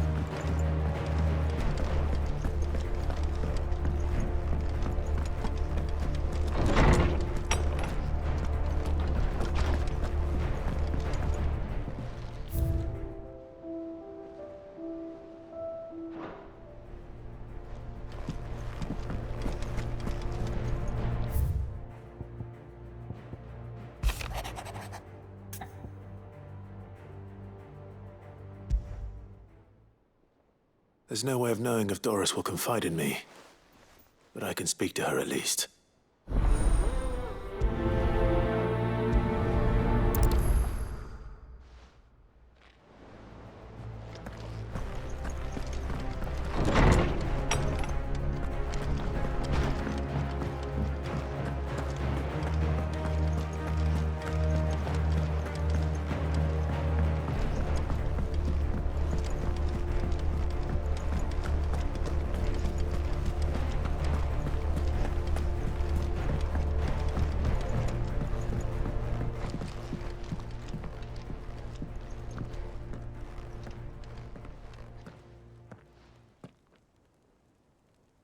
Where are you? Can I help you, Sid? I'm looking for Doris. Is she here?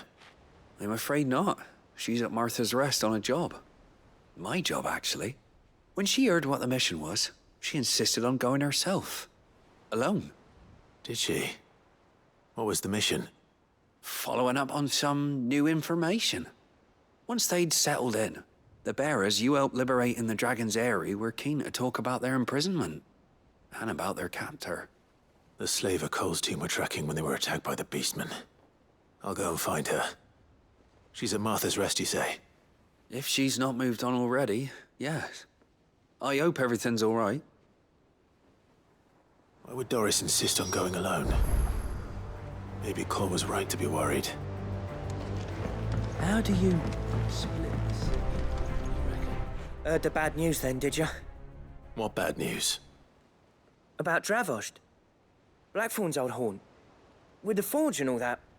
Well, anyway, the mines just down the road from there are spewing at Aoife like no one's business. And the village? Safe from the flood for now, but they've got other problems. Akashic. Every creature in the area's either turned or on the way to turning, apparently. Zoltan and the others are living on borrowed time. They need help, and quick. Doris sent a few curse breakers to keep an eye on things, but there's only so much a couple of scouts can do. Except get eaten. If something ain't done soon, the whole place will be overrun. I won't let that happen. Didn't think you would. Does Blackthorn? I thought it might be better if he didn't. You reckon we should tell him? No. It's better this way. Yeah, well, I can't stand about now.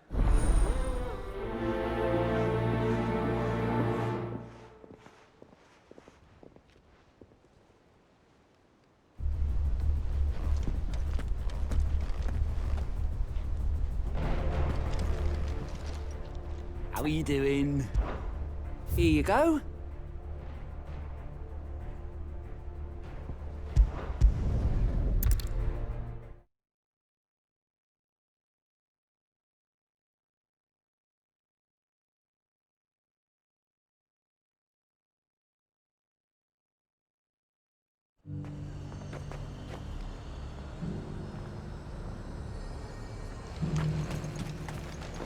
Do you see anything you like?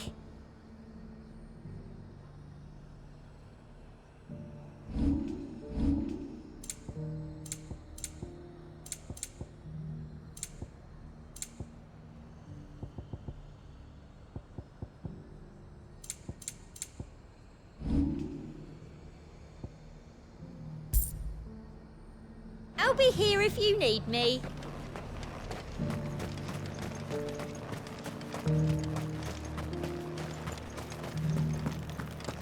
But there were ghosts at the gates not days ago.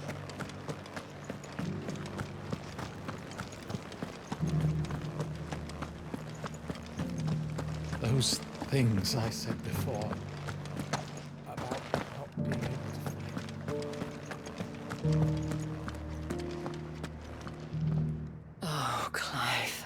What am I to do? My wards and I may soon be without a home. What's happened?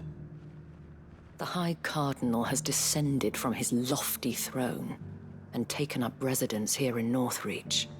The High Cardinal? Leader of the Council of Elders, second only to his Radiance at the head of the Imperial government. Not that any of those things still exist. Now he goes by his noble title, the Duke of Oriflamme. And what does he want with Northreach? He wants to transform it into a military stronghold, a foundation upon which to build a new Sambrec. He's already secured the support of the various army remnants, with promises that they shall be afforded the respect they deserve in his empire. One built on the confiscated property of the people. He would rob the populace to pay for it. Believe me, I have used every means of persuasion to discourage him from this folly. But for whatever reason, he will not listen to me. What does Captain Philippe make of this? When the town was under attack, it was him the soldiers rallied around. Couldn't he use that influence again? How? By speaking out against one of the most powerful men in Sambrec. A man whose stated aim is to revive the empire Philippe's comrades swore to serve, and to improve the soldiers' lot within it. The captain can offer them a regular supply of gruel, and an occasional trip to the Vale to help them forget the terrors they face each day. The Duke offers them a vision of strength and safety. No. Any attempt to incite mutiny would cost Philippe the support of his men, if it did not cost him his life. But given the mood around town, mutiny may yet be unavoidable.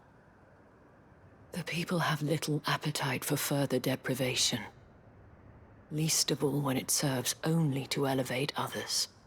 And who could blame them? Clive, would you appeal to the Duke on my behalf? For your services to Northreach, you have the respect of the soldiers, and they will take you to His Eminence if you ask them. And unlike Philippe, no bonds of loyalty prevent you from speaking your mind to the man. Well, will you try? I'll see what I can do. Thank you, Clive. Tell me then, where will I find this Duke of Oriflamme? In the garrison? Overseeing the troops, yes. All right.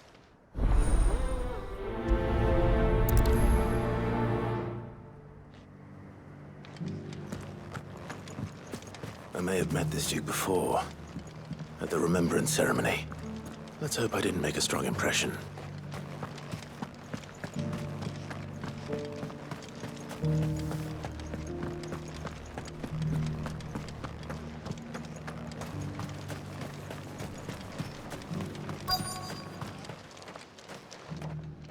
Halt!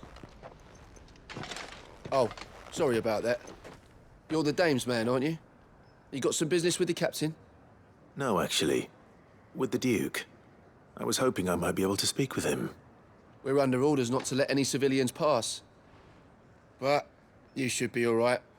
His Eminence has heard all about you and your heroics. Wait here. I'll go and ask.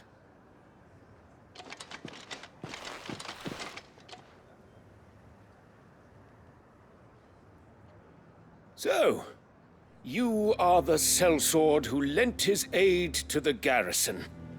The Empire owes you a debt, and I shall see it repaid. But tell me, is it wealth that you seek, or favor? Neither, Your Eminence. I thought only to inquire about your plan to turn Northreach into a stronghold. Ah, I see. You are worried the expanded garrison will render your services redundant. Yet you needn't be. A proud fighting man like yourself shall always have a place here. Pride of place, in fact.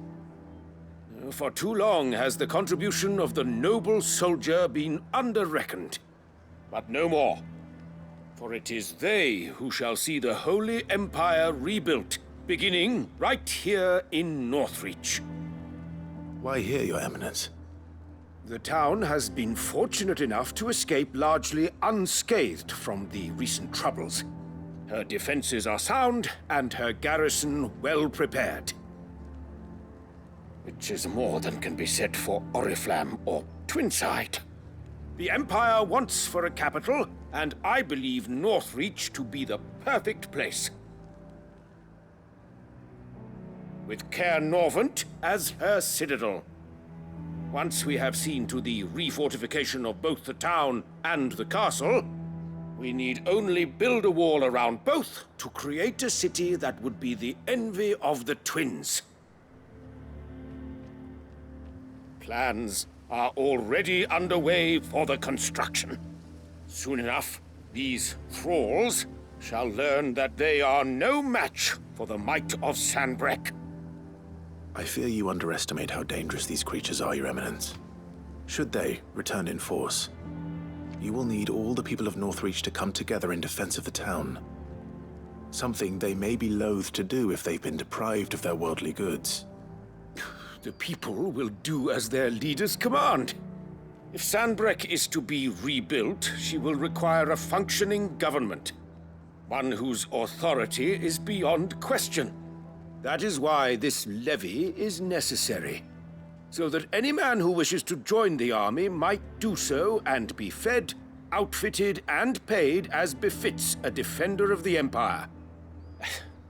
And yet there are those who persist in peddling the treasonous lie that I seek to steal from the people and drive them from their homes. I suspect they're afraid of losing what little they have left. Precisely. The common folk have little and less, and you mean to deprive them of even that. You would sow the seeds of your new empire in your own salted earth. Sabine, we have discussed this. Yes, and I told you then how putting the empire before her citizens would lead only to revolt. Without an empire, there are no citizens. And in yours, there will be only beggars. Is that what Griga wills for her people? Do not take her name in vain, Sabine. I'll come back later. A citizens' revolt. I wonder what the people really think of the Duke's plan. It wouldn't hurt to ask them, I suppose. Let's begin with those on the other side of the wall. Sabine, you are embarrassing me. You're embarrassing yourself.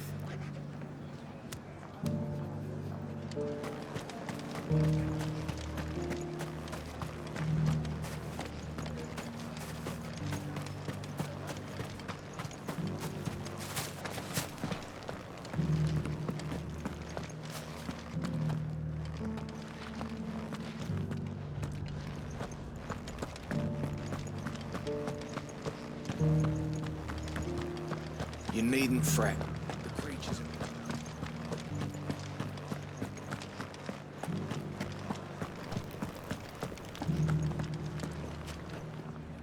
are... All right there. What is it you're after, sir? Just your opinion, actually. I wondered what you thought of the Duke of Oriflamme. Oh, him. Not much. None of us traders do.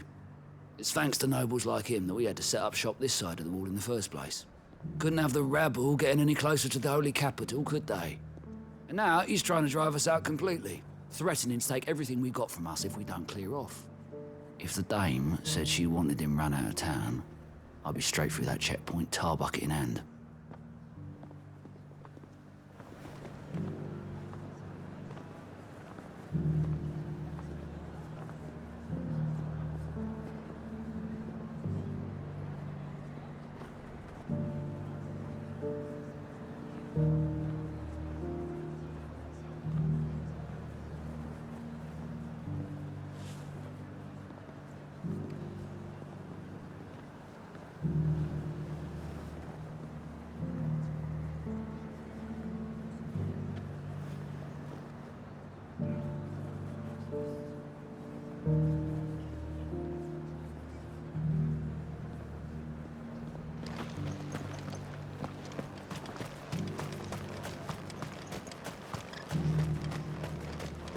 I heard the dame got an Eikons with the man. A question, if you don't mind. What do you think of the Duke of Oriflamme? Don't get me started. You build a life for yourself somewhere, only for some noble to turn up and tell you you've got to hand it all over to him. If he thinks his name and his chains give him the right to empty our purses, he's in for a rude awakening. We'll do whatever it takes to keep what's ours. Whatever it takes.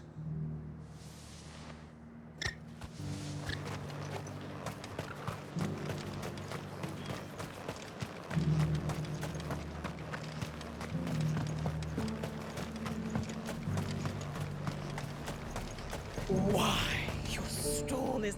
I've been hearing a lot of talk about a certain duke. Nothing good, I'll wager. Going around acting like he owns the place. And with hardly a word to the dame. This is her town, not his. I take it you'd rather she was in charge. As far as I'm concerned, she still is. Just need his eminence to sod off back to Oriflamme. Well, the people seem united enough. What about the soldiers?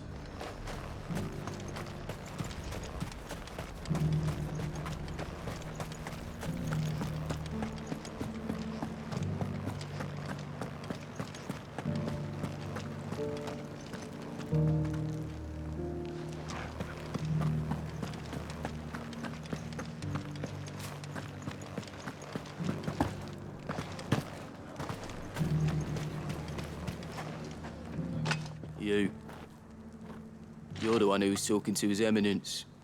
On the dame's behalf, yes. I was trying to persuade him not to take the people's goodwill for granted, but it seems my words fell on deaf ears. What do you think of his plans? I'm a soldier, mate. He tells me what to do, not the other way round. Listen, I've got nothing but respect for the dame, but I've got a family to look after. That's where my loyalties lie, not with the town or the Empire, but with my wife and children. If the Duke can get us the men and the equipment we need to fight off those blue-skinned bastards, I don't care how he does it. I left everything. As long as you remain, the veil will see to your needs.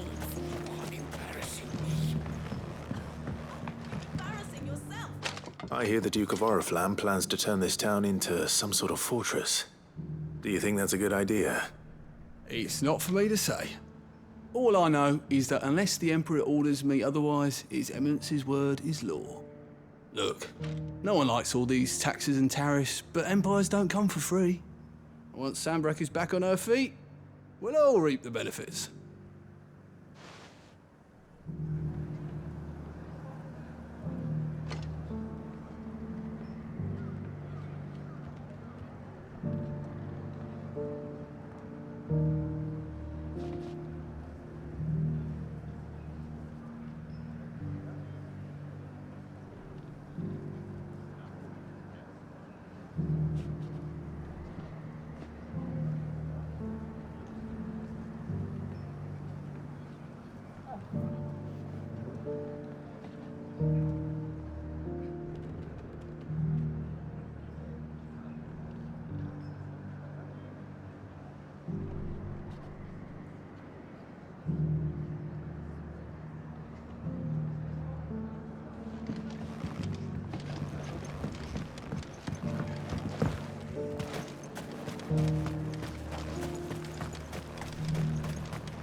Excuse me, do you have a moment?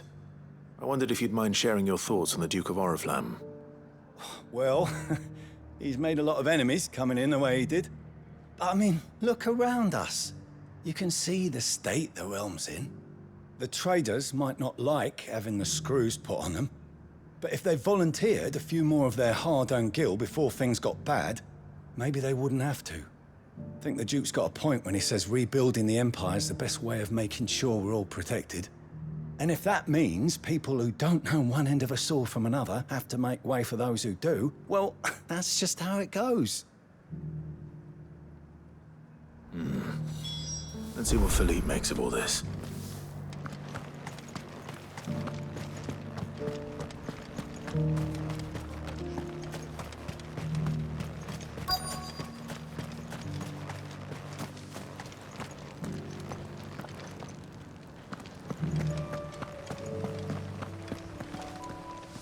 Captain, do you have a moment? For you? Certainly. Clive, wasn't it? Thank you for last time. How can I help you? I wanted to ask you about the Duke of Oriflamme. Do you intend to go along with his plan? But to tell you the truth, I'm in two minds. It's my sworn duty as a captain of the Imperial Army to obey his orders. But I can't say I agree with him.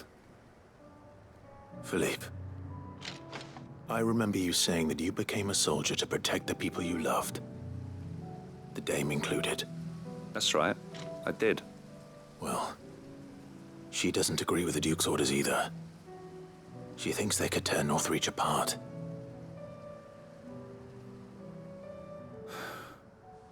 And she's probably right. Thank you, Clive. I know what I need to do now. Protecting the people I love is what matters. Doesn't matter how. Well, duty calls, so I better go. Thanks again.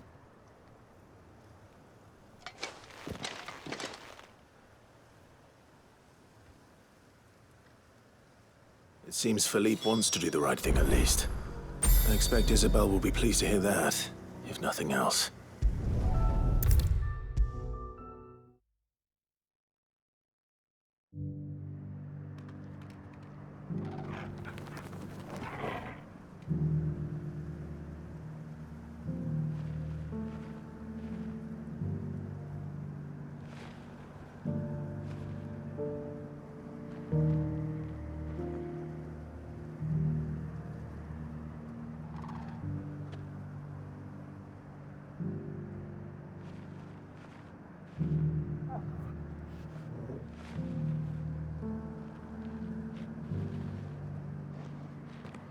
Ah, Clive.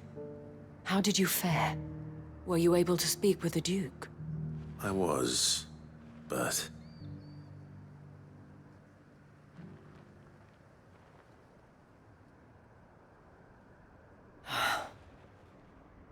So Northreach is to be a fortress after all. Well, it will certainly help to hold back the thralls. There's no denying that. Though I doubt it will come as much consolation to the townspeople whose worldly goods are confiscated to pay for it. They deserve to be heard, Clive. To have a say in this new empire the Duke means to build. Sadly, His Eminence values their obedience more than their opinions, and hopes to reassert the authority of the state. I fear he sees the people as mere pawns on his chessboard to be sacrificed for the greater good. Needless to say, they themselves are of a different opinion, and would rather their destinies were in your hands. The soldiers, meanwhile, are content to follow their orders. And not just because of the Duke's rank, but because of his vision. I thought as much. Had I sworn to protect Sanbreque, I dare say I too would want nothing more than to see it rise from the ashes. Thank you for trying. But the battle is lost. I don't know about that. What happened to your uniform? I handed it in, along with my resignation. Told the lads I wished them well, but that I owe it to those I love to call it a day. But why? Because I realize what really matters to me. Not following some nobleman's orders for the sake of it, but protecting what I care about. Protecting Northreach. I honestly don't know when those monsters will return, but I'm certain they're not finished with us yet. And when they do come back, we need to be ready for them. We need to stand together, all of us. And with you to lead us, milady, I reckon we can do it. It was you who finally convinced me, Clive. There's no point following orders if they go against everything you believe. Indeed.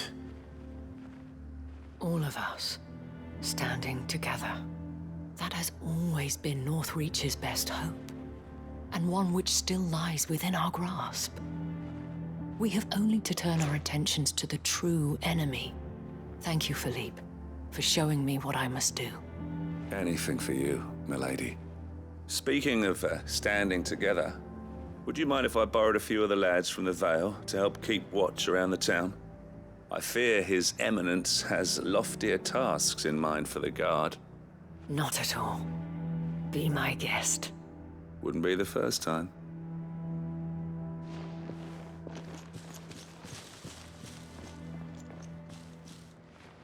There may be hope for Northreach yet, especially with men like you and Philippe to champion our cause.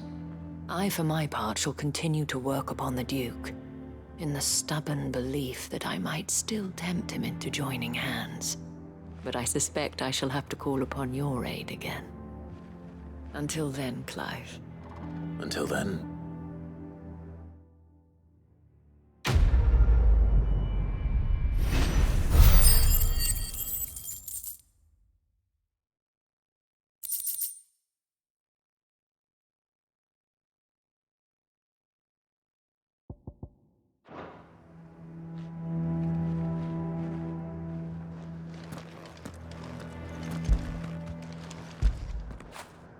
Get it, boy!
What's happened?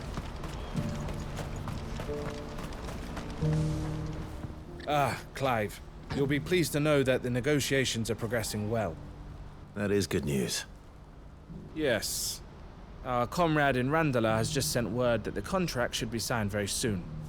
But I still have much and more to prepare. It's a huge undertaking moving this many bearers at once. You couldn't do me a quick favor, could you? What is it this time? More wild beasts? Nothing like that. I just need you to go over to the caravans and ask El how long we have until the bearers arrive. Find out exactly how much faster I need to get all these supplies moved. All right. I'll go and ask. Thanks, Clive. I owe you one.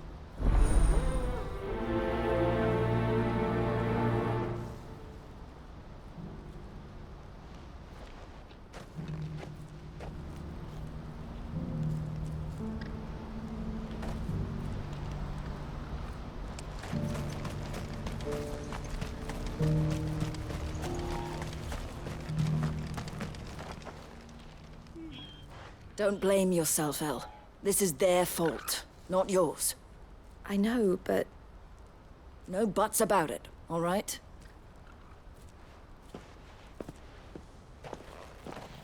Is something wrong? Vonnie came to give me a message from our intermediary. The talks with the Republican army have fallen through. They've reached an agreement with the Silver Peak Consortium instead. Though prices have fallen of late, we deliberately offered above the going rate to try and deter other bidders. But the Consortium offered double what we did, and the army jumped at the chance. You had no opportunity to make a counteroffer? None at all. And we were so close. El? What's happened? I saw Vonnie leaving. She didn't look happy. And with good reason.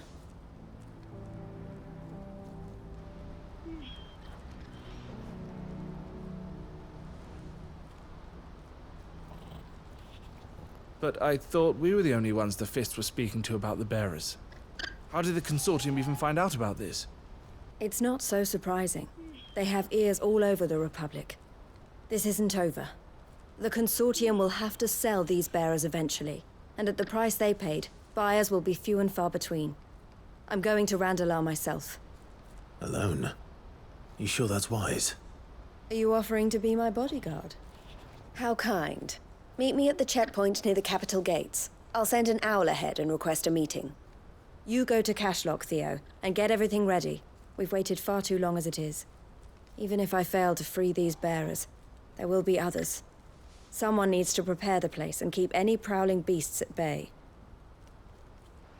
Oh, and that's me, is it? Well, it looks like I'm following orders till she gets back from meeting the Silver Peak Consortium, who've been doing their best to undermine our scheme. She'll never join them after this, surely. No, she said it herself. She still has plans for Cashlock, even if this one falls through. She means to stay with us, then. I can't say I'm not happy to hear it, but... is this what she really wants? You have to trust her. You're right. It's what she wants now. And if Elle's off fighting for the cause, I should do my part too. So I bid you farewell and safe travels, my friend. I'll gather my men and leave for Cashlock. We'll make sure the place is well stocked and defended. You go to Randalar and see if you can stop my sister biting the Consortium's heads off. If she won't consider her prospects, someone has to. I'll do my best.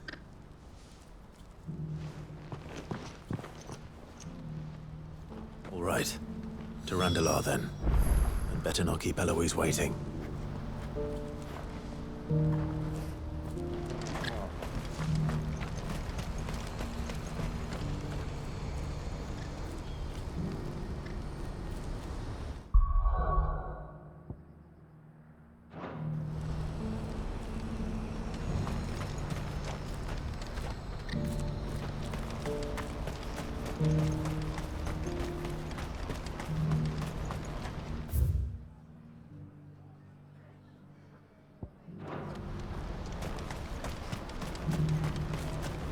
What I wouldn't give for a hot meal. Looks like this is the end of the road for us.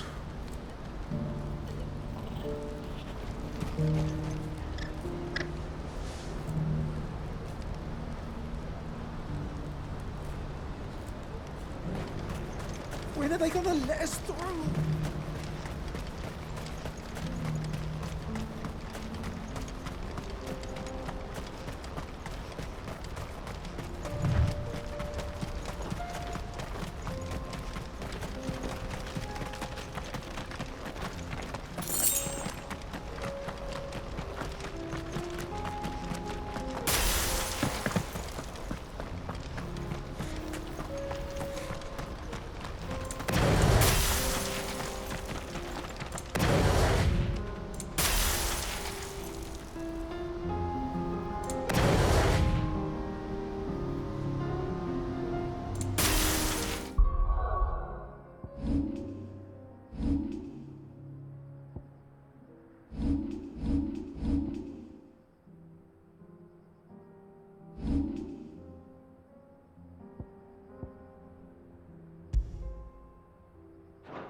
hope I didn't keep you waiting.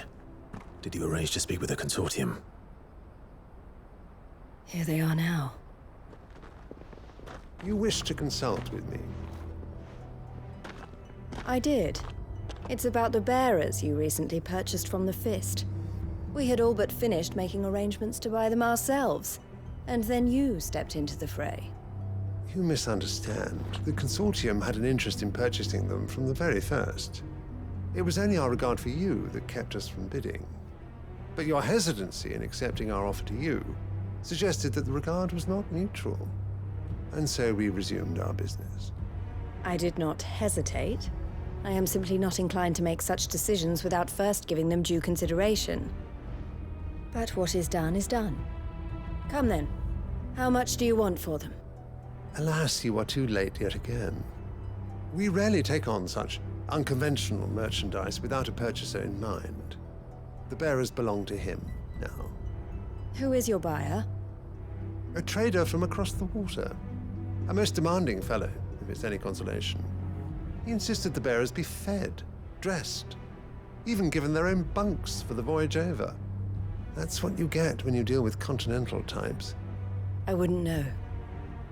Oh yes, the culture on the continent is quite different to ours. They pay good money for bearers not fit for the knacker's yard, and treat them like kings. But as long as they pay... That does sound unusual. No matter then. If they've already left our shores, there's little that can be done. Allow me to withdraw my interest. And with it, my interest in joining your organization. My associates will be sorry to hear that.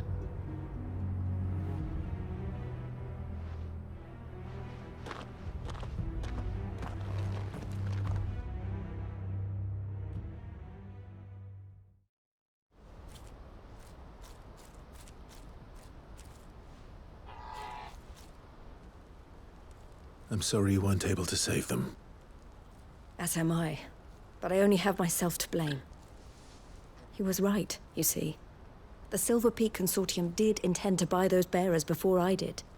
Their representative hinted at a possible purchase when he came to recruit me. I feigned interest in joining them in the hope he might be encouraged to tell me more, and he did just that. As soon as he left, I sent my own offer to Randalar. So you never... No. I entertained the Consortium's proposal solely so I could learn more about those bearers. But I was a fool to think they wouldn't find out. I knew exactly who I was dealing with. You tried. I did. And if what he said was true, the bearers are to be well treated. Which is something, at least. But they deserved more. I wanted so badly to see them freed. Eloise! Eloise! Word from Cashlock. The village is under attack. A pack of beasts have come down from the mountains, and there's a dragon at its head. Theo and the others are trying to hold them off as best they can, but the odds are against them. They need help, and fast. Theo! I'll go on ahead. Thank you, Clive. I'll gather some men and join you there. Just... make sure he's safe.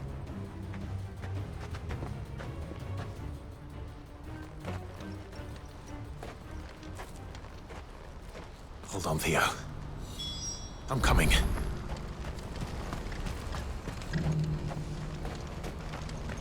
What's happened?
Where's Theodore?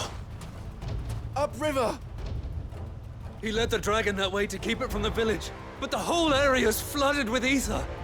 We just have to pray he makes it out in one piece. I can do better than that. Torgal, with me.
Creatures have already turned.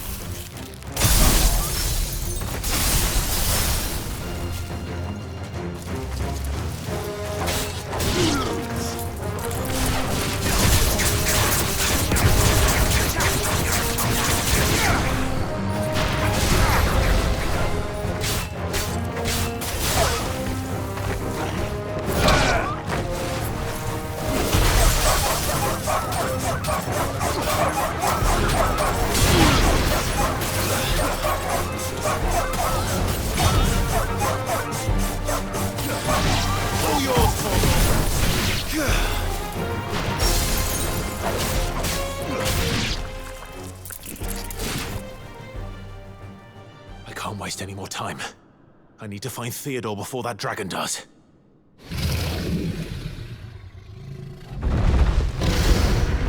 Looks like it's found me. This thing's turned as well. This isn't going to be easy. Now, Torgal!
Clive.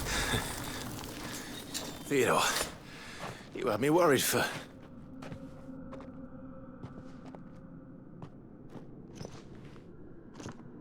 We have to get you out of here.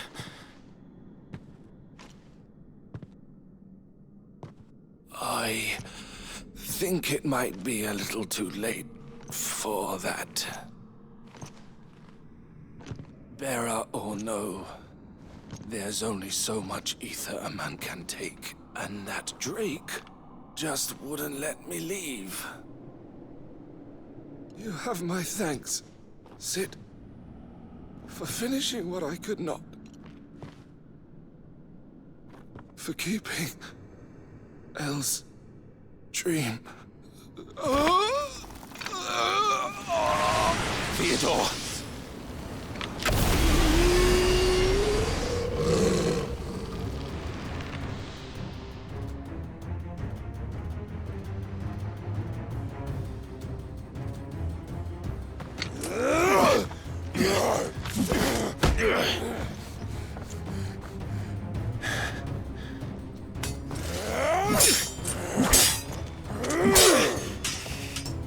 Don't make me do this. Stop it, Theo! Stop! Stay back, Eloise! He's turned. And so will you!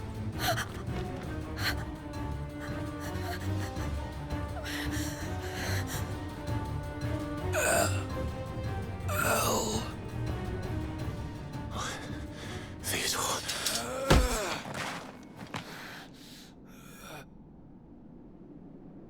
Take care of my sister. Theodore, wait. Goodbye, Elle.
Thank you, Clive. I think I'll be all right now. That was true bravery he showed. Leading the dragon away from the village like that. His first instinct was always to protect people. To put others' well-being before his own. And now he's gone. Because I sent him to that place, against his will. It wasn't against his will. He was ready to do whatever it took to show you he could stand on his own. So that you would finally be free to live your own life. To live my own life? He never could come to terms with the choice I made. What exactly happened?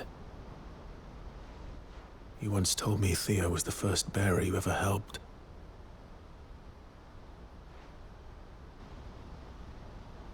We grew up in Canva. We were born to one of the great trading houses. And I was chosen to inherit the family business. I had my father's head for figures, you see. Theo did not. While I studied the art of commerce, he played at soldiers instead. A late bloomer, in more ways than one. For unlike most bearers, it wasn't until his 15th summer that his powers awakened. My parents tried to drive him out of the house and into the care of the constables. But before they could, I took him into mine. Theo told me something else. He clearly admired your devotion to the cause of freeing others like him from slavery. But he said you deserved a better life than this. He wanted to free you from what he called your bonds, just as you freed him from his. I would be lying if I said I had not wondered from time to time how much easier my life might have been if I had allowed Theo to be taken and devoted myself to the family business instead.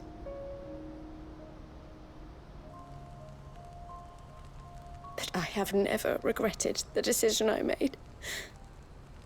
Being with my brother meant more to me than tradition or reputation. I only had to look at him to remind myself of that night and the choice I made, and the fact that I would make the same choice again in a heartbeat.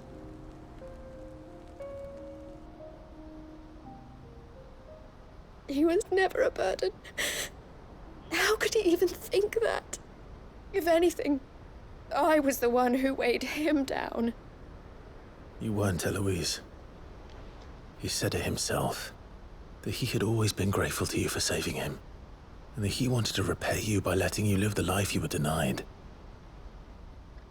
Neither you nor Theo weighed each other down. You loved one another. You did whatever was necessary to continue living your lives together, and you always would have. You're right.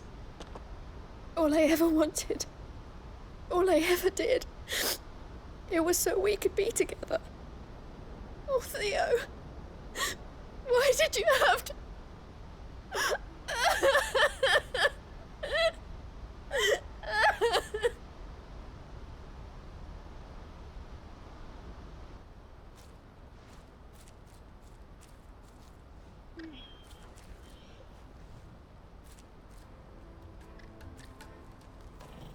I know Theo wanted me to move on, but I'm staying here at the Crimson Caravans to continue our work.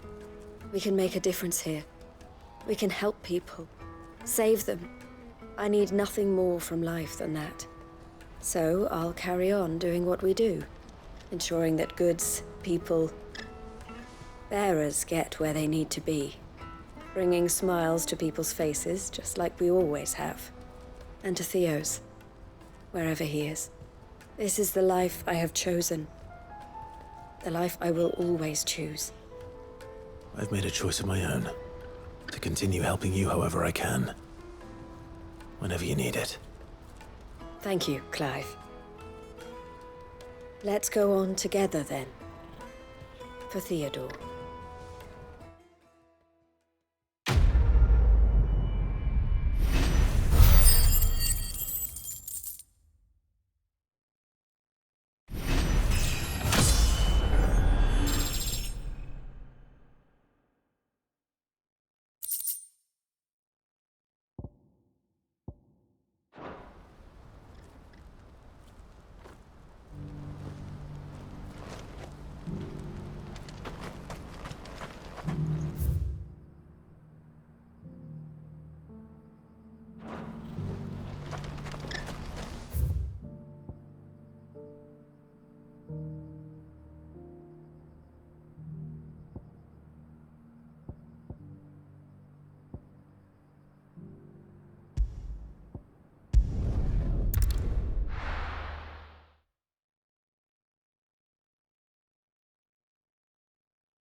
Clive!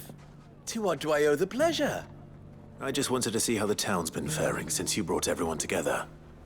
Since we brought everyone together, all is absolutely wonderful. Conrad and Natalie's hands remain safely away from each other's throats and firmly at the helm. Our stores are full, and the bandits still too disorganized to raid them. Just as the good Lady Jane and Lord Underhill intended. Are you a lord? Lubor's going to be one too. They're going to make him the Lord of Dalimil, because of how he stopped all the grown-ups from fighting. It's the mayor of Dalimil, dear child, and the vote hasn't taken place just yet. But if the people wish me to lead them, I shall. And my first act will be to build a school so that menaces like you two learn not to interrupt your elders. Speaking of menaces, there may be a rather worrying one just over the horizon. May there indeed. I'm afraid the example Conrad and Natalie set in putting aside their differences and presenting a united front might have caught the bandits' attention. And they might have elected to take a similar approach. They have formed what one could call a League of Outlaws, and they grow more organized by the day. We'll fight them all off just like last time, no matter how many of them there are. Won't we, Lubor? Of course we will. If we continue to work together, we can overcome any challenge we choose to face. The longer we avoid facing this one, the more difficult it will be, until the only way to overcome it might be to run for the hills. Our best hope is to nip these efforts at organization in the bud, by finding those ne'er-do-wells who have yet to join the cause, and ensuring that they never do. Perhaps a certain Lord Underhill might be willing to lend us his aid once more?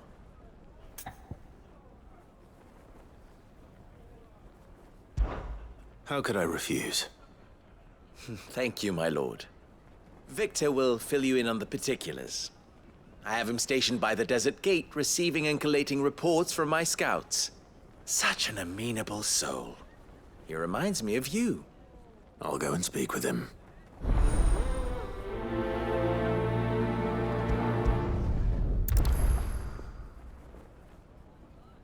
What's the difference between a lord and a mayor? That's easy. One of them swings a sword, the other forges them. A League of Outlaws. Sounds like we have some competition.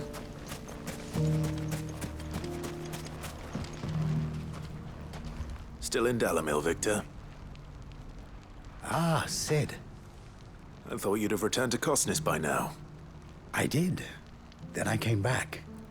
I've developed something of a fondness for the place. And having worked so hard to see it saved from one fate, it would seem remiss to abandon it to another. A sentiment Master Lubor certainly isn't shy about exploiting. Hence my doing his bidding yet again. You're not the only one. What does he want you to do? He asked for my aid in putting down the bandits. And he said that you might be able to help me find them. Then you've come at just the right time. I was on my way to speak with Conrad about how to organize our forces. There are more camps in the vicinity than we can safely strike at once.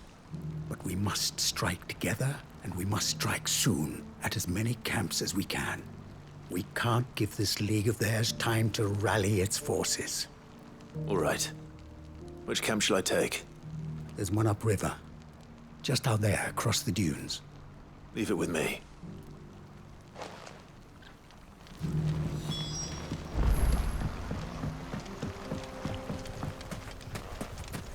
Those ne'er-do-wells want to band together.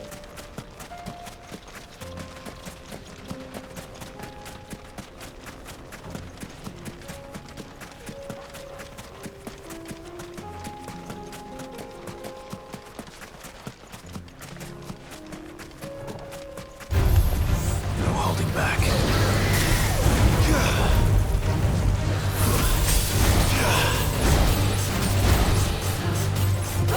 Kill!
be the Camp Victor mentioned.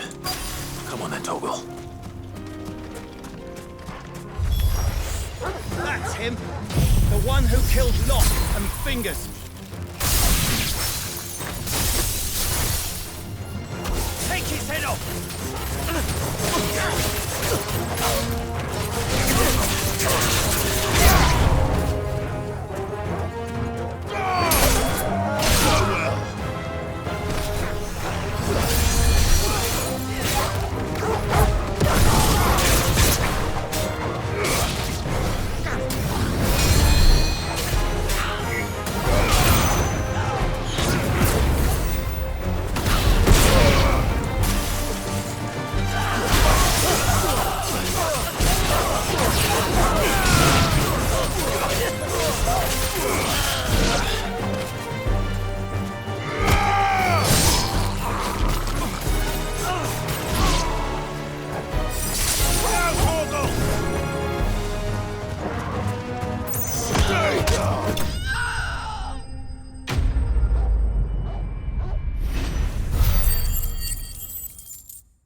I'd better let Victor know. Sid, where are you? Ah, I see the bandits didn't pose you any trouble. No, but that's not why you're here, is it? No. Something's happened. We need you back in Dalimil. What is it? The whole town's in uproar. They're saying that Lubor is a bearer. What? Seems that one of our parties wasn't as thorough as they should have been. They let one of the bandits escape, and his escape route took him right through Dalimil. Some of the children spotted him, and he was about to silence them. And when Lubor felled him with a bolt of magic, and without a crystal. But that's not possible. It is, if he's a bearer and has been hiding it all these years, which is what people are saying. If he has, well, I wouldn't blame him. No man is branded by choice. Still, all those people see is a man who's lied to them all his life. One who has made a leader of himself when the world believed he should have been a slave. Fuck. I don't know where we go from here, but I know one thing. Lubor needs all the friends he can get right now. You're right.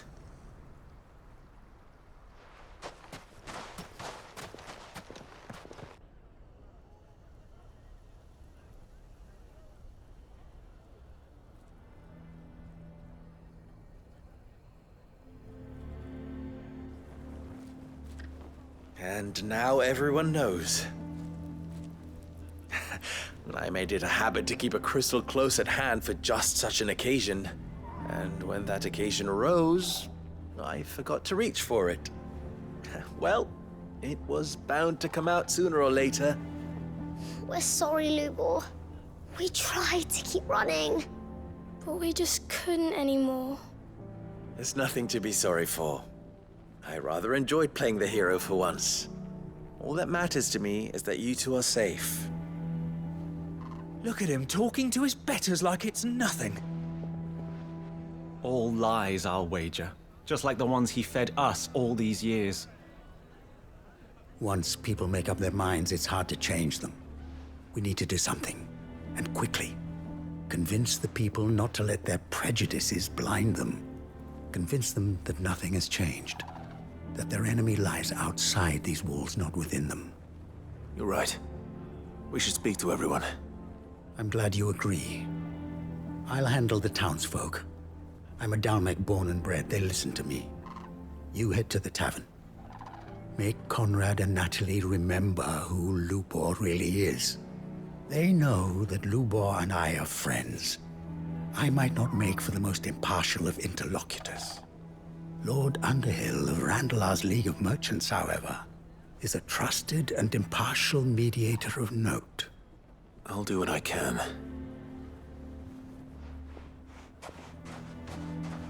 Lubor, stay here with the children. I can't promise anything, but we'll try. And that is all I can ask of you.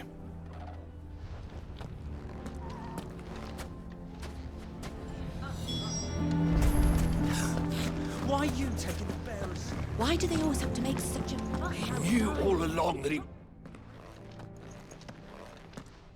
Forgive me for disturbing you, but could I have a moment of your time? I've seen your face before. As have I. Lord Underhill, wasn't it? Of the League of Merchants. That's right. I wanted to speak to you about Lubor. The rumors that he's a bearer. All true, I'm afraid. He'll never be mayor now. Not if I have anything to do with it. But what of his wares? Bearer or no, his steel is highly valued throughout the Republic. In this at least, he's done the town a service. Might that not earn him a little leniency? Leniency? He pretended to be one of us when he was laughing behind our backs all the while. I'm sorry, my lord, but he lied to us. He lied to you. He cannot be trusted. So what do you propose? Will you drive him from his home? Close his forge? Perhaps. That is a question for the people of Dalimil, and they will thank you not to get involved.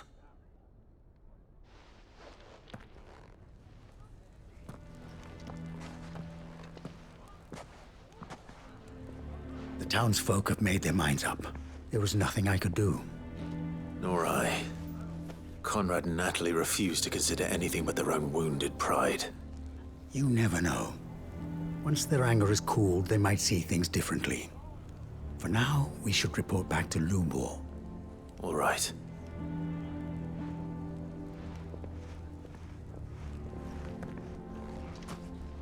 Why do they always have to make such a fuss outside? Why the hell would Victor take the bearers? I assume the situation is hopeless? There's still hope. But...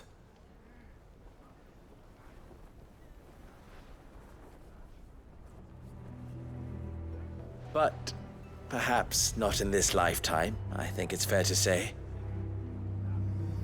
You mustn't think like that, Lubor. Give them time. They'll come around. We'll talk some sense into them in the end, you'll see. No, you won't. And your efforts would be better spent elsewhere. But Lubor... Rosina would often tell me that steel does not lie, that a blade is a reflection of the smith who forged it. To yourself be true, that was her point. Rather an ironic one when you consider that her life was taken with a blade of her own making. But I do not doubt that she was always true to herself and what she believed in, right to the end. And so must I be. I must do what I know to be right, no matter what others might think of me. And now, I know what that is. I must embrace my new role of villain so that the people of Dalimil have something to unite against. For only united can they hope to stand against the threat that awaits them.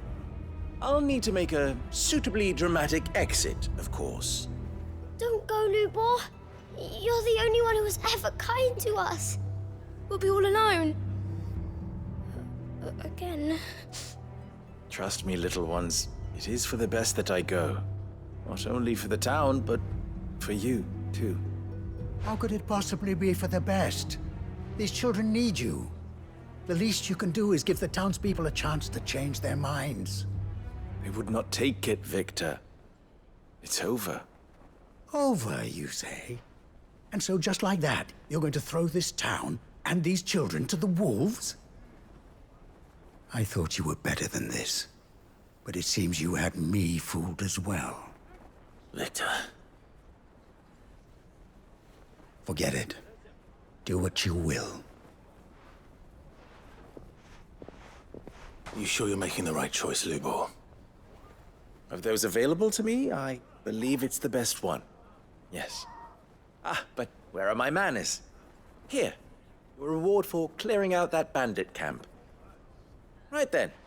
I have packing to do. If there's anything I can do. Anything. I'll bear it in mind. Thank you.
So Dravost is still standing.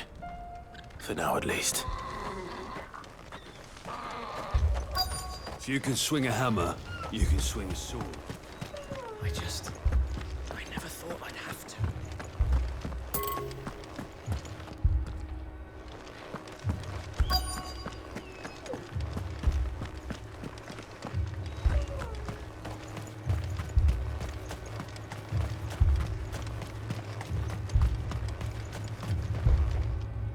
Clive!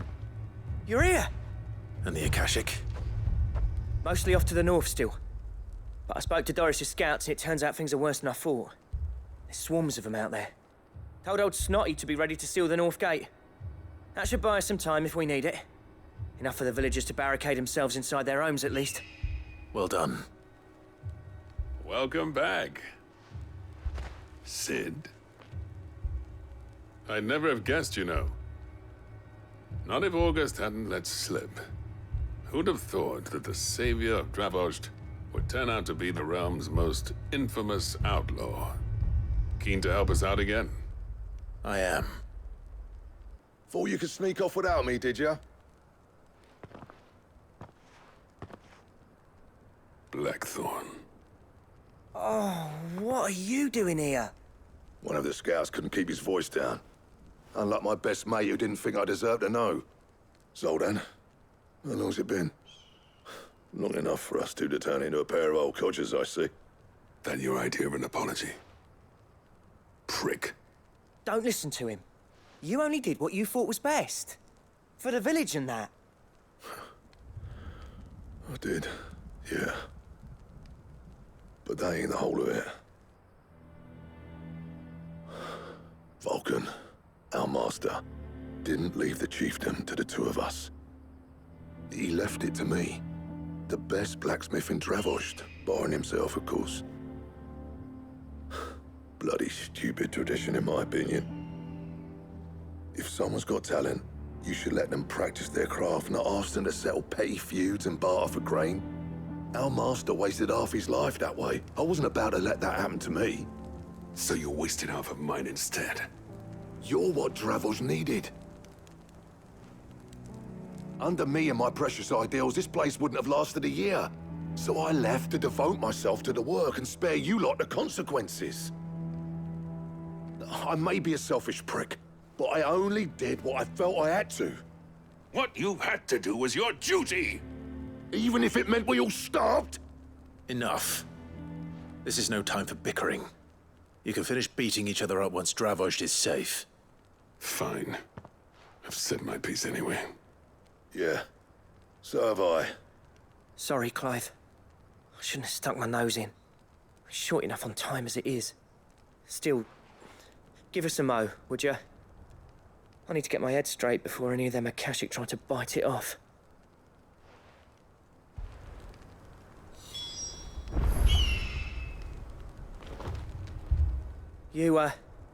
Ready for the off, then?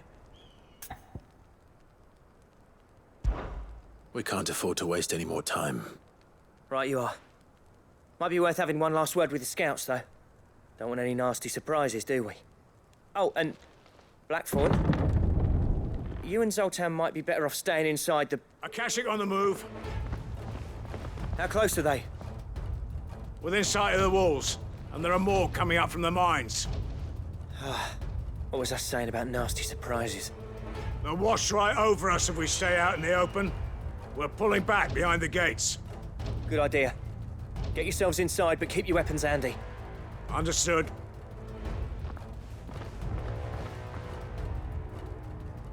I'm prepared to fight if I have to. Well, let's hope you don't.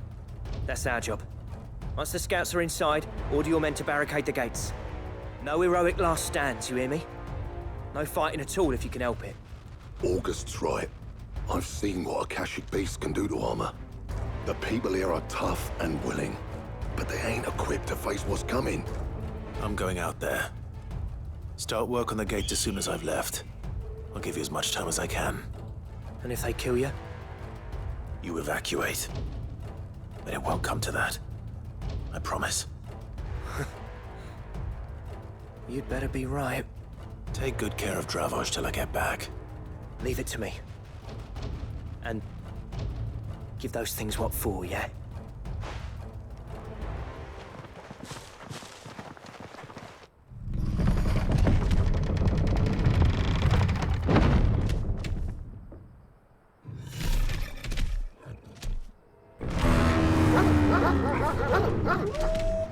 All right.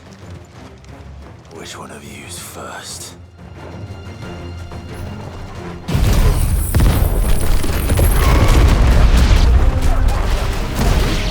Nice try.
Is that it? Apparently not.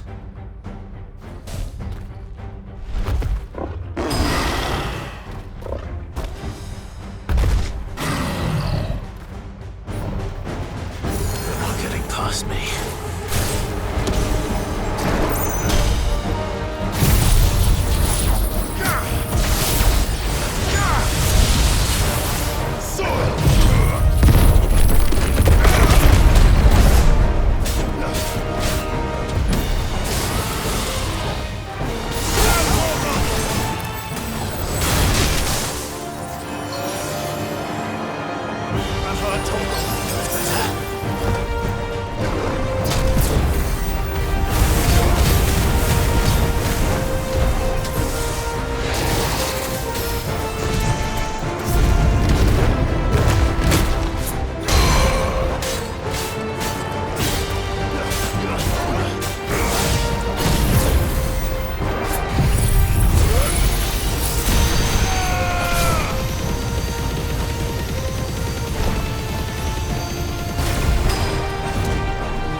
No, the question is, did I miss any?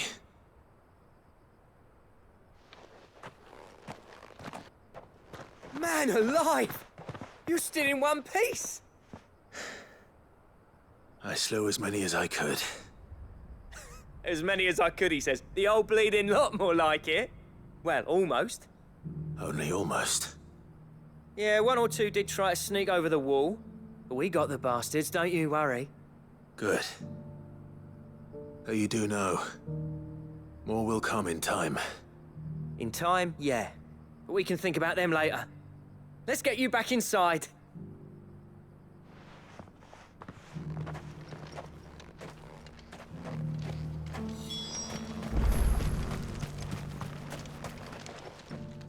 Sid! You're even more fearsome than your reputation. Enough to give those Akashic monsters nightmares. I almost felt sorry for the wretched things. But mostly, I felt grateful. Dravost won't forget what you did today. I'm afraid I've only delayed the inevitable. There's no getting rid of that ether flood. Meaning that any living thing which stumbles into those mines will end up clawing at your walls again. And that's if the flood don't spread. If it does, well, I hate to say it, but the village's days are numbered. That may be, but we're staying just the same. With ether floods springing up all over, it's no less safe than anywhere, and more importantly, it's our home. We'll fortify the gates to the north, and I'll see that they're guarded day and night. All right. Then we'll give you a hand shoring up those defenses. As for you, Blackthorn, that's twice you've turned up when Dravosh needed you. So, thanks. I shouldn't have stayed away so long. And I shouldn't have left without talking it over with you first. Too bloody right you shouldn't. Though I doubt I'd have listened. I always envied you. How you made everything look so easy when, for me, it was anything but. You leaving gave me the perfect excuse to hate you. And from that day on, I never once stopped to wonder what it would have been like if you'd stayed. But what you said earlier, it was true. You'd have been the death of this place. Finally, something we can agree on. I hope you see the sense of it eventually. You kept this place alive. Alive, perhaps. Wealthy even, but Dravosh isn't what it once was. Our work used to be the pride of Dalmekia. Now, we churn out the same rubbish day after day because it's easy and turns a profit. It's not about the craft anymore. I wouldn't send my sons to war wearing the shit most of our smiths are making. I've kept working, honing my skills, trying to lead by example, but no one sees the point. The average castle apprentice has as much passion for the craft as our current lot. Come back to us, Blackthorn. Remind Dravosh what a true master blacksmith looks like. I'll even man those bellows of yours if it means we can work at the same forge again. That's a kind offer. Kinder than I deserve. And I wish I could accept, but I'm needed elsewhere. There's people who trust their lives to my steel, and I daren't let them down. Fair enough. But that doesn't mean I couldn't visit from time to time. Let's see if we can't rekindle this town's passion for the craft, shall we? I'd like that. Just be sure to tell Snotty to let me in the next time I come calling, yeah? Knowing him, he'd let you in anyway.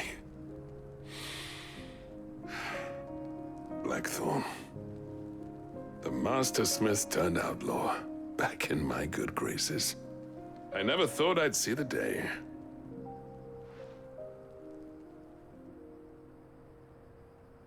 I'd say that went pretty well, wouldn't you? Even better than I'd hoped. Sid, I've got something for you.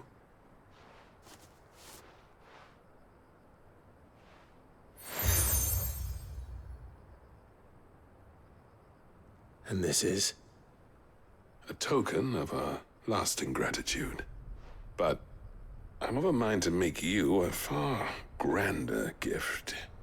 Designs for a certain sword have been passed down from chief to chief for generations. Now hold on, Zoltan. There's a reason no one's made that blade in centuries. There's not been a craftsman equal to the task. I'll admit your cinders make impressive steel, and I've learned to own an edge Odin will be proud of. But the engravings on that thing are enough to make a jeweler cry. And they're not just for show, either. Have you forgotten what brought you back to Dravozd in the first place? A certain ring? I knew I'd never surpass you with the hammer and tongs. So I turned my hand to a different kind of metalwork. Between the two of us, I'd say we're the equal of any master craftsman ever to have graced a forge.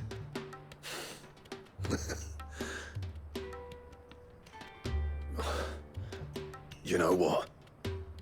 I think you might be right. Clive, you wouldn't mind if Zoltan came back to the Hideaway, would you? He's more than welcome, as long as he can keep our secret. Right. Zoltan, get your tools. We've got a legend to forge.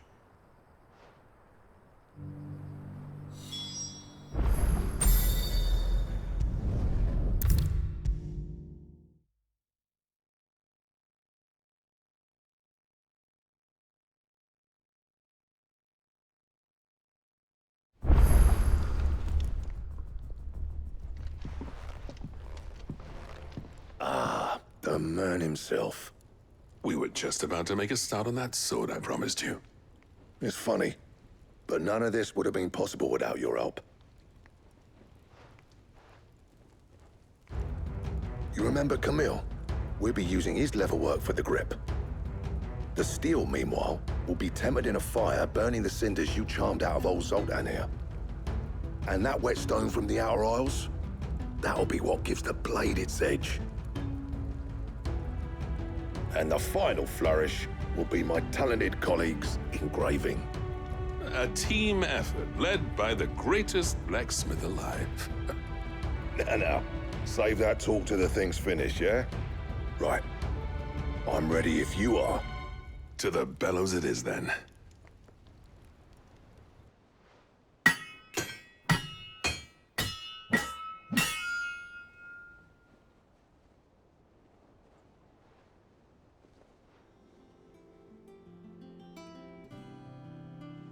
Well, bugger me. We actually did it.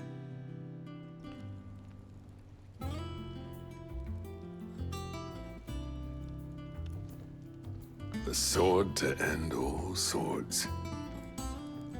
Ragnarok. It's quite something. I, trust you'll take good care of it. Thank you. Both of you.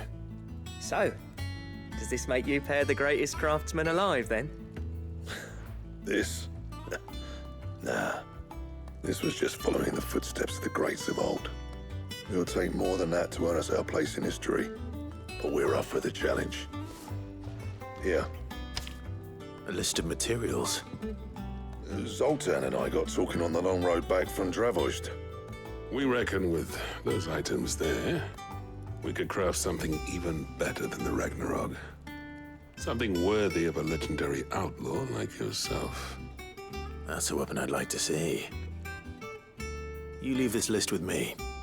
I was hoping you'd say that. One legend at a time, eh, lads? Before you start on the next, who fancies raising a cup to friendship reforged? Good idea. No more drinking to forget my past. It's about time I had something to celebrate.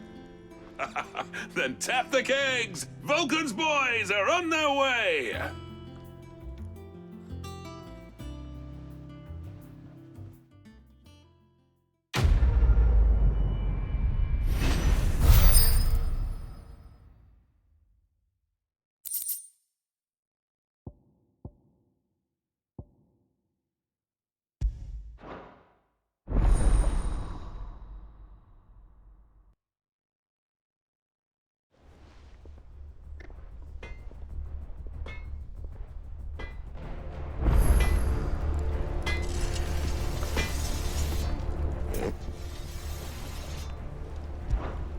So, what'll it be?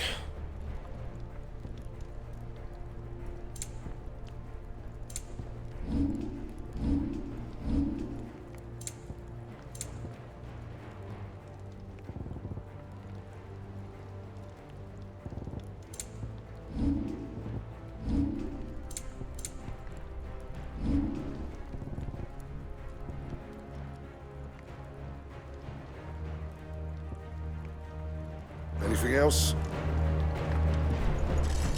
The stew's awfully thin these days.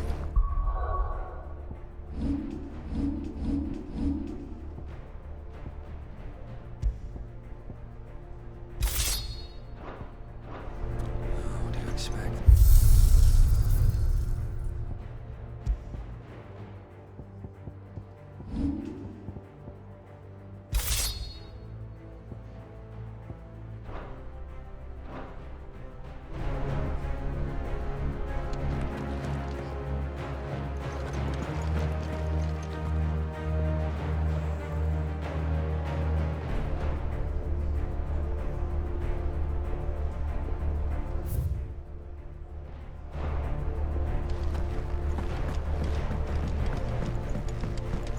Come back.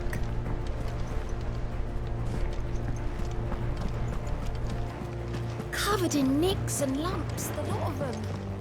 It's a wonder they can still walk.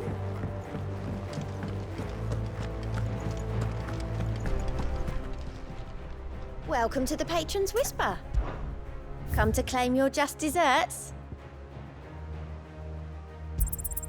You earned this.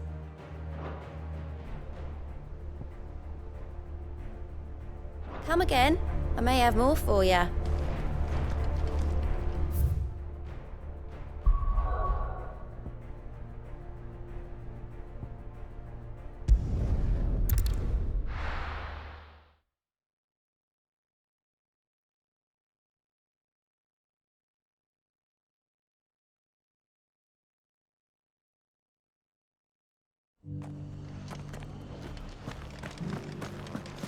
Doris should be somewhere nearby.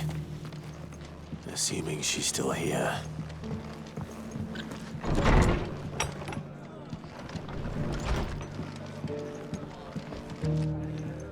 Ah, Clive. I was just about to send for you.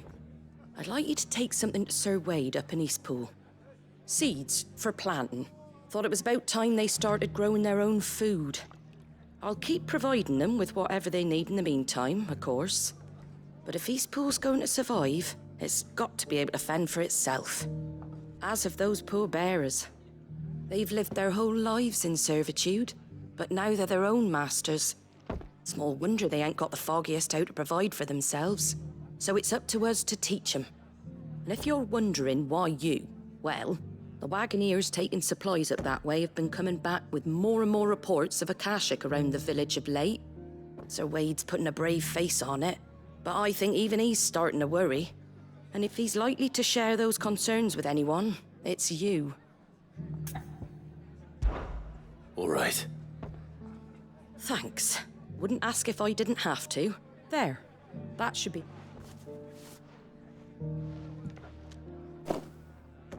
Gizal greens. Not the most mouth-watering crop, I'll admit. But they're hardy, they grow fast, and they fill a hole. Better that than something that'll wither away at first frost. And chocobos love 'em too, which is no small thing. When I say all of us need to pull together to get Eastpool back on its feet, I mean all of us. They ain't exactly succulent, but cook 'em right, and they're just about bearable. I'll take your word for it. Anyway, Sir Wade'll know what to do with them. And if he don't, well, I'll go up there and show him myself. I'm sure you will.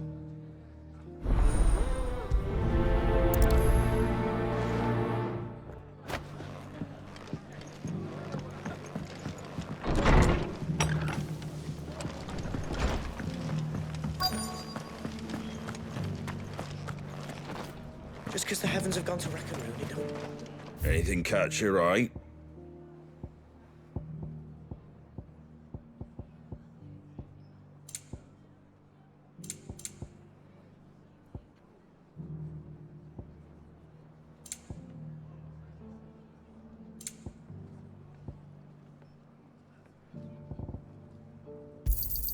Thanks very much.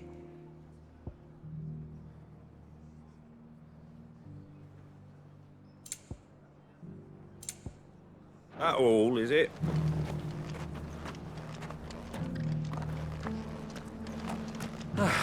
Nearly done.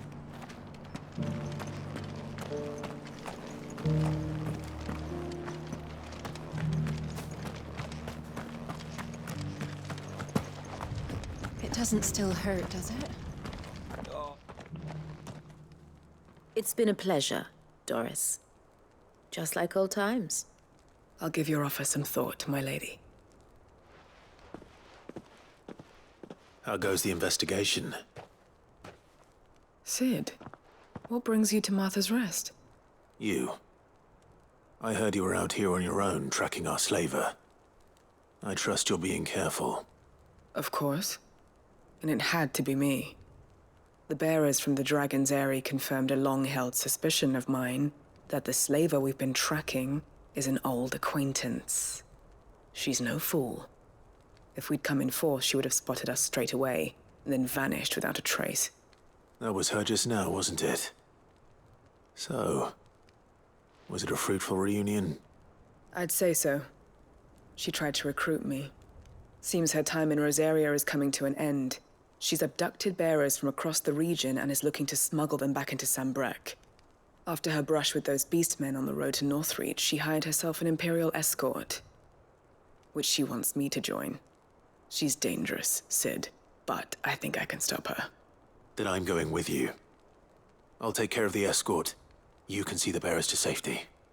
Where are they? The Baum Archers, soon to break camp. You go on ahead. I'll follow once...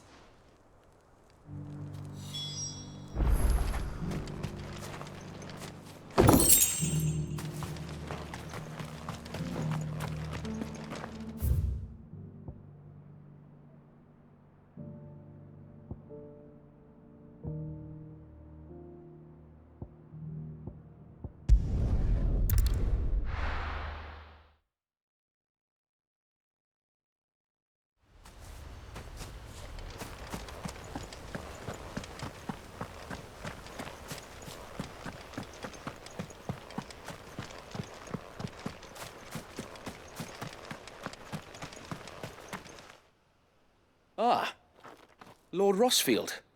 What brings you to Eastpool? A delivery from Martha.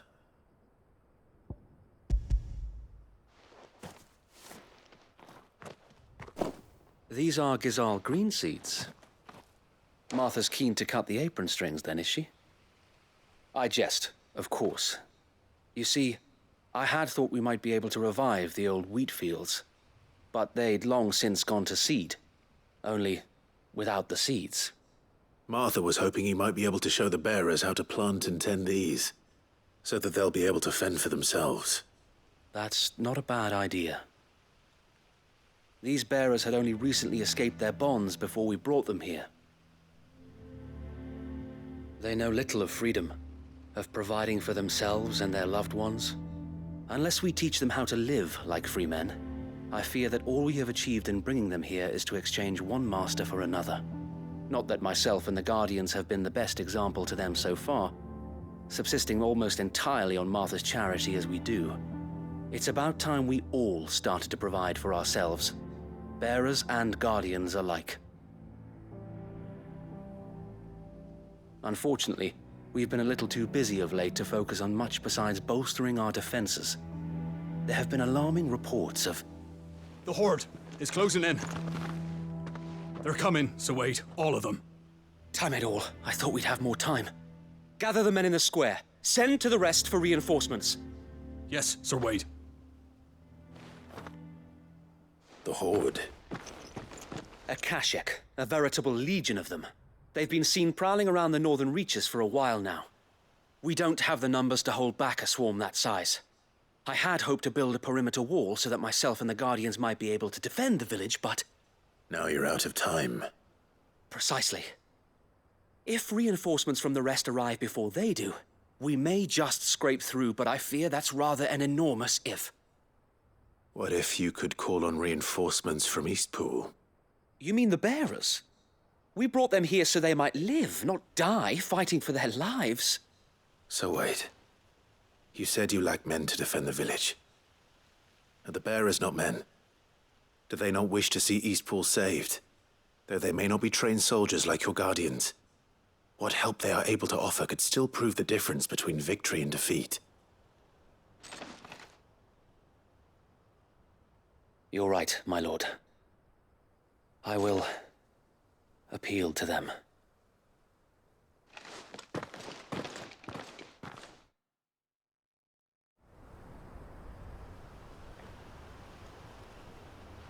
My friends, I humbly beg your aid.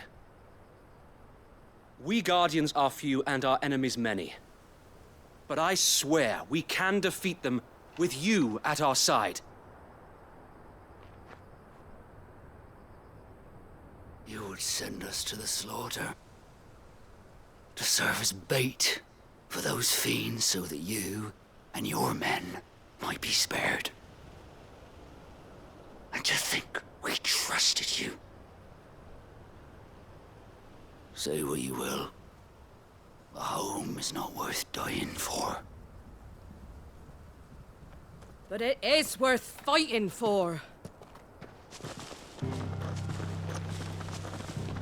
Sir Wade fights to give you lot a chance. Just like I do. Just like Sid does. We all wanted to give you a home where you could be free. And you got one, didn't you? This place, Eastpool. This is your village. Your home. And if you don't fight to protect what's yours, you'll lose it. You know I'm right. This world wants to take everything from you. Everything. Your homes, your freedom, your very lives. So then, are you going to stand by and let that happen to you? Are you going to accept fate like good little Bran did and die, having never stood up for yourselves? Or will you fight like free men and women?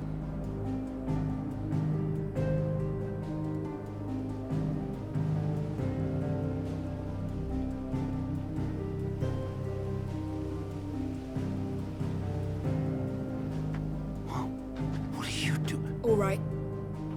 Give me a sword. I never dreamt I'd have a home of my own. And now that I have, I don't want to lose it. I will protect what's mine, or die trying. We all will. Free men and women, fighting together.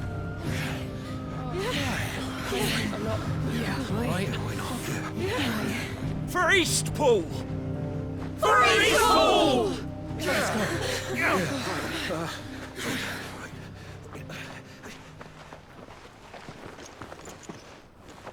Thank you, Martha. Don't mention it. Just promise me one thing. That you'll show them how freeborn fight. Gladly.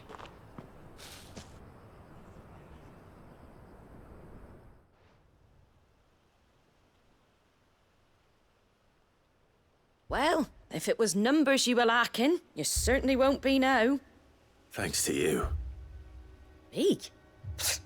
Oh, I just love the sound of my own voice. Lord Rosfield, my lady, we're ready. So what's the plan of action?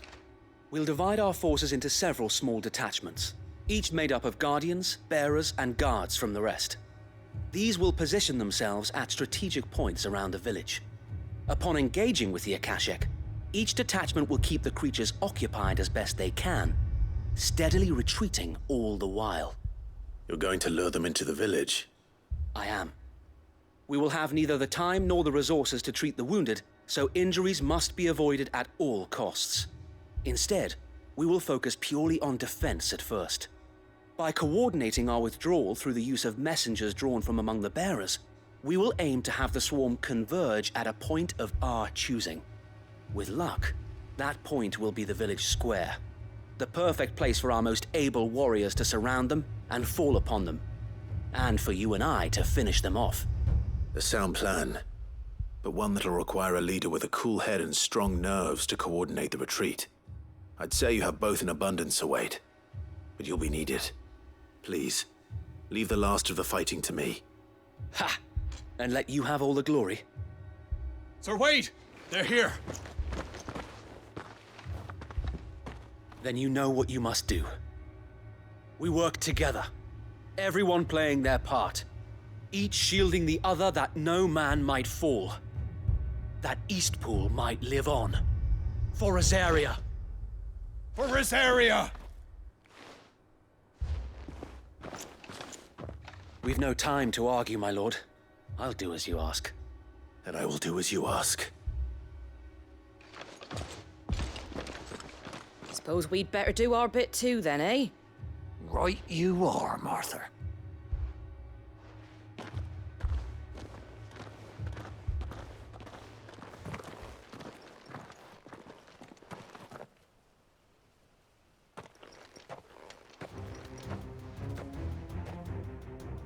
The calm before the storm.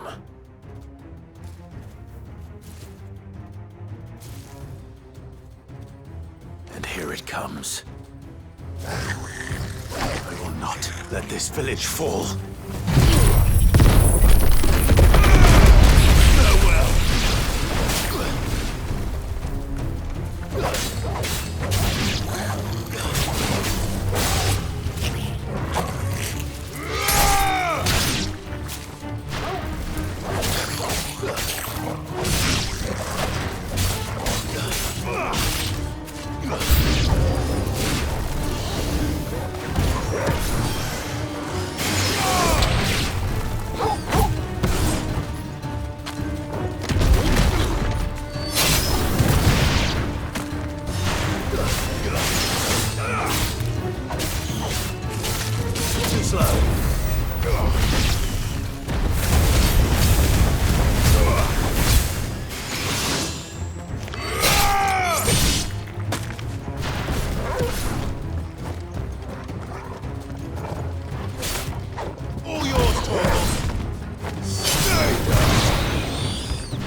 Looks like that's the last of them.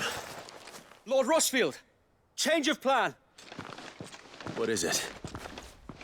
Owl from the rest. An Akashic curl's been sighted on Rhiannon's ride and is headed in their direction. Well, the better half of her guard is here. So wait, how many Akashic remain in Eastpool? Hard to say. My men are still facing some resistance, but I think the worst is behind us. I could order a detachment or two to fall back and... No. Let them finish the job. You stay here too, Sir Wade. Your men need you. I'll go after the curl. Join me only when Eastpool is won. If you're sure, my lord. May the Founder protect you.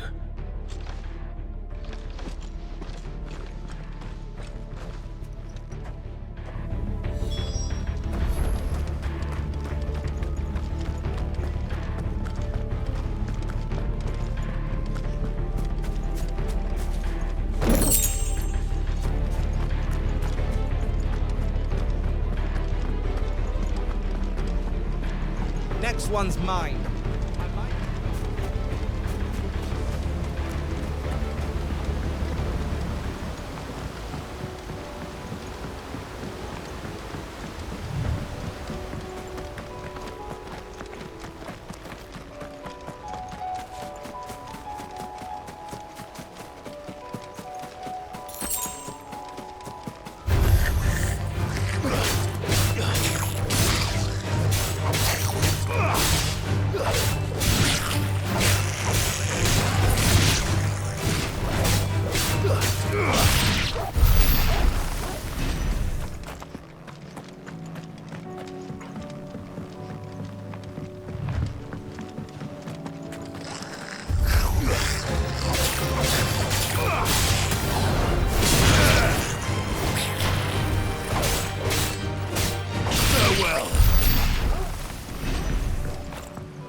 is with me, Torgal.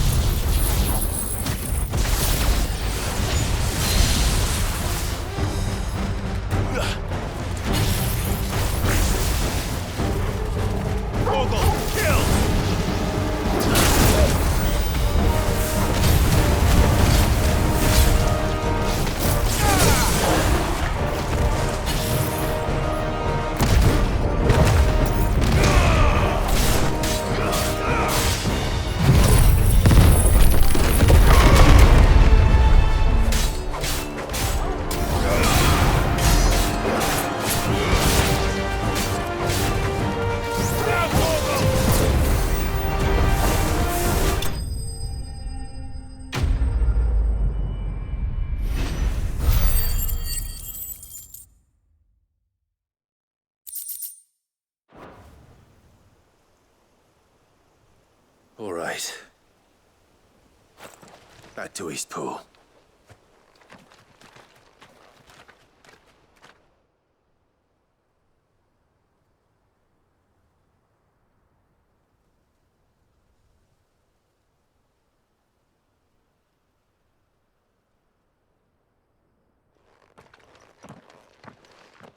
Lord Rosfield, the Curl, is it?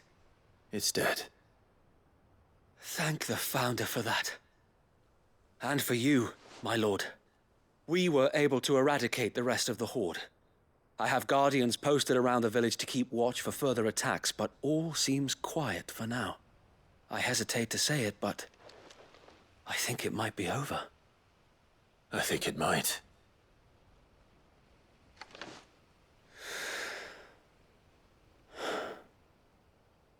We did it. We saved Eastpool. Thank you, my friends. Thank you. No, Sir Wade. It's us who should be thanking you. You brought us together. Showed us what it means to fight for what you hold dear. We never had nothing to call our own before. We didn't know what it meant to protect it, but now we do. We really do. Forgive us, Sir Wade. You and your people saved, but there's no doubt we're free men now. We have to fight to protect. And we shall. This is our home. They'll have us to answer. Come on, then. This village isn't gonna...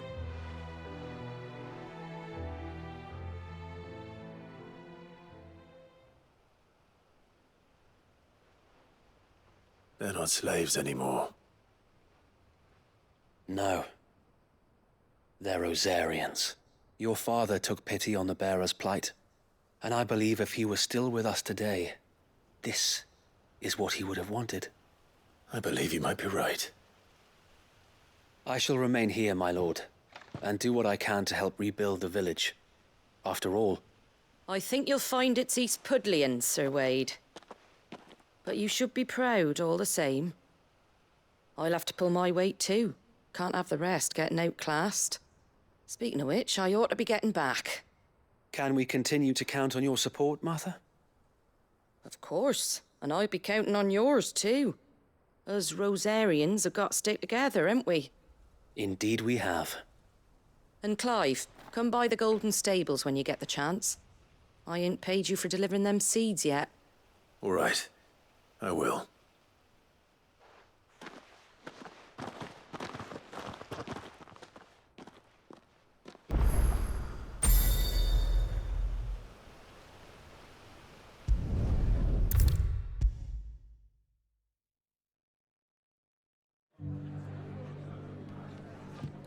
The hero returns. It's lucky you came by when you did, eh? Not only did my seeds get delivered, but you went and saved Eastpool and all. I just did what I could. And it's only right that you get rewarded for it. Take it before I change my mind. Thank you, Martha. So, Eastpool's finding a home to free bearers. Who'd have thought we'd see the day, eh? Well, it was your idea. I know that, but I never stopped to think what it would mean. Bearers in charge of themselves, thinking for themselves, working for themselves. Like your hideout, I suppose, the rest. You know, He showed up at the stables one day, asking questions about who'd been buying up bearers. Founder knows what he thought I was doing with them. Running a hunt, poking around in their inner. And before I took... And do you know what he did? He and well, just like your dad. He certainly... But the loftier ones, which is... And a good thing. And better get the lead.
Good.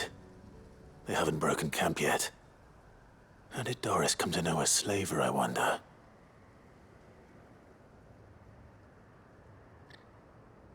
We've waited long enough. She's not coming. Ready the bearers. We're leaving. Back to civilization, is it, Mom? With all haste, lest any of you lackwits start talking like these feckless bumpkins. I presume your men are ready. We've suffered too many delays as it is. Any more, and I'll be docking your pay. Yes, Mom. Oh, but before you go, it appears we have company. Kill him. You're welcome to try.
So much for your escort. You'll forgive me for not avenging my men. I'm not the swordswoman I used to be. I surrender. Do with me as you wish, Sid the Outlaw. Sid!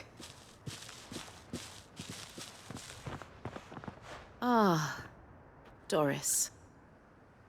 I take it you're not here to rescue me from our brooding renegade? You know, I always wondered where you'd vanished to. But casting your lot with this criminal of all people... Better fighting for a cause than killing for coin. I'm sorry, Sid. I should have told you sooner. This woman, my former master, once trained bearer children to be weapons in service of the highest bidder. She raised me like a daughter, and I did terrible things to earn her favor. It wasn't all terrible, surely. We had our fun, too. You were always so eager to learn, and had such clever hands. All my other children took either to the blade or to the books. Always either or. But you proved yourself a master of both. That's why I kept you for my own. How about it, my little dagger? Care to swear that blade to me again? I never swore my blade to you, nor will I ever. I fight for a higher cause, to liberate the bearers of this world. Farewell, Master. Thank you for making me the weapon I am. You always were a righteous child. Perhaps that's the reason I loved you so.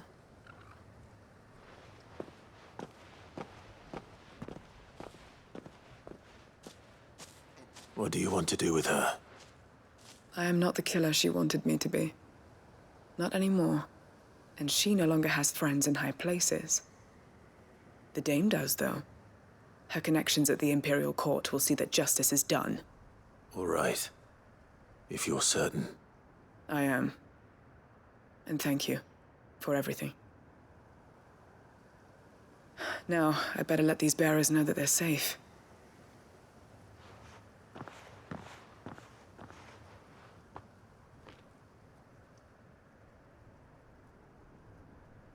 And I should head back to the hideaway and put Cole's mind at ease.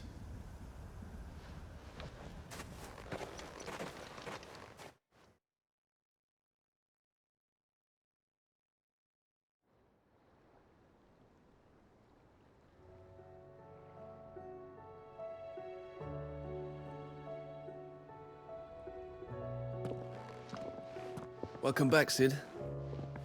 Doris's message just arrived. I hear you saved more bearers from being smuggled across the border. With any luck, they'll be joining us in the hideaway shortly. Oh, and your letter. You don't need to worry about Doris anymore. I'd been hoping as much. She mentioned one or two things in her report. So the slaver we'd been chasing all these months was her former master. Wish I'd known. She's been arrested, by the way, over in Sandbreak. Went quietly, or so we're told.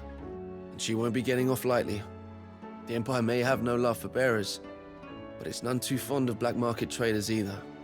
Can't have been easy for Doris. I'm sure it wasn't. But don't worry. She'll be all right. I hope so. Suppose you should know, eh?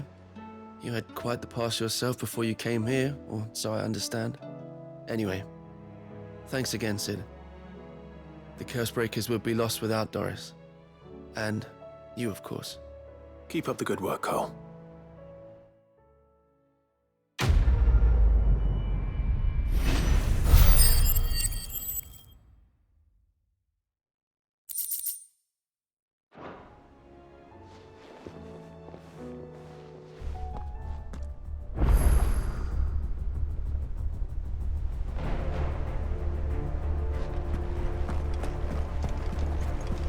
Covered in nicks and lumps, the lot of them. It's a wonder they can still walk.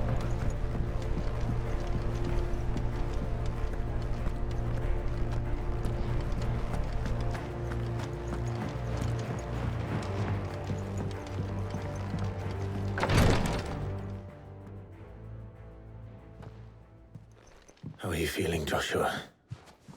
Better than I was. but not nearly as well as you should be. Your cuts and burns may have healed, but your body still bears the burden of every spell cast. And what would you have had me do? It was no ordinary foe we faced. It was the Warden of Darkness. Yet still, it was not enough. The king could have ended me at any moment, but instead chose to toy with me like a curl does a mouse. You underestimate yourself. Oh, it was crystal clear. Only one man established his dominance that day, and that man was Barnabas. I'm sorry, brother. That was ill-spoken. It's just, I have never felt so powerless. And when so many are looking to us for strength, perhaps the prince feels the same.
What is this place?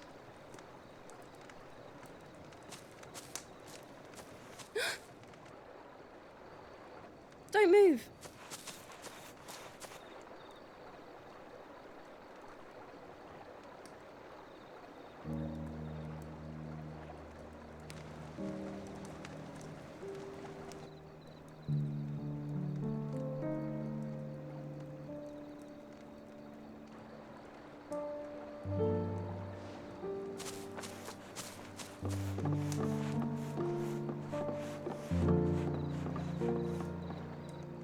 Here, it's fresh from the well.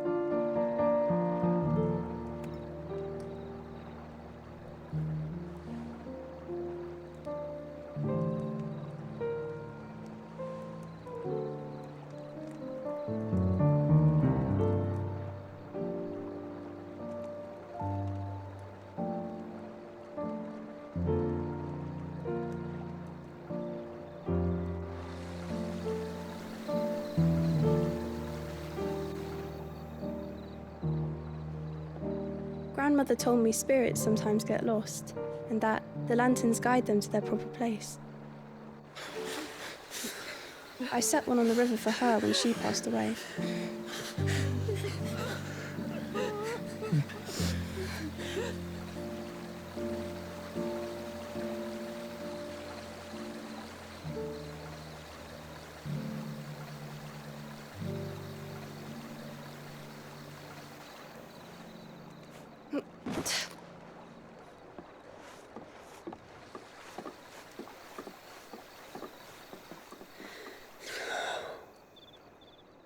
The fiend works from the shadows. Was it you who guided my hand then, Ultima? No, not you. This is my doing, my fault, my sin to bear. And for it, I must atone. Your hurts are healing nicely. It was my poultices that saw you well. You make them? And sell them, or try to. Earns me enough for bread, most days. Forgive me. I have nothing to... I know, but I couldn't just leave you lying there.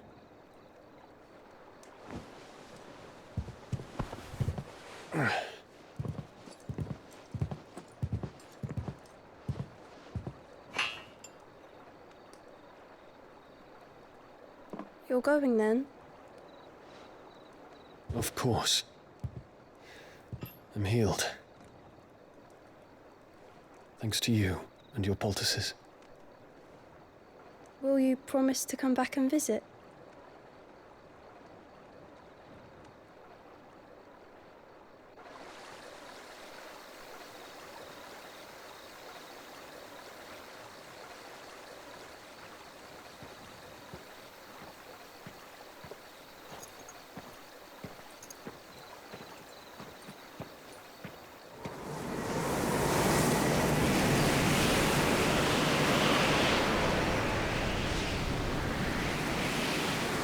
Well, Phoenix, it would seem that I owe you my wings.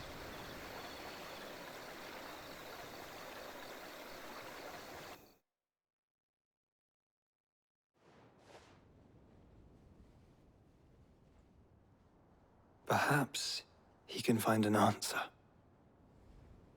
You will be returning to Waloed soon, I gather. I see no reason to wait. Then neither do I. I can think of a few, but I doubt they'll stop you. You will take your medicine. Of course, Lady Tyre. Set on leaving already, are you? How long will it take us to get back to Ash? Dunno, about the same amount of time it took us to get here. Maybe less, if your uncle can find someone trustworthy to patch up the Enterprise.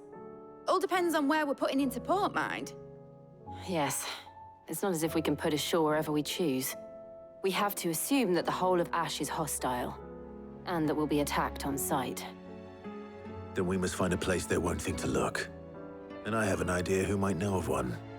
The Professor! I'll go and tell you coming! While you're plotting our course, I'll be in the shelves with your lawsman. I wish to pick his brains about Ultima. Then I'll talk to Karen about supplies for the journey. They may not be easy to come by in Ash.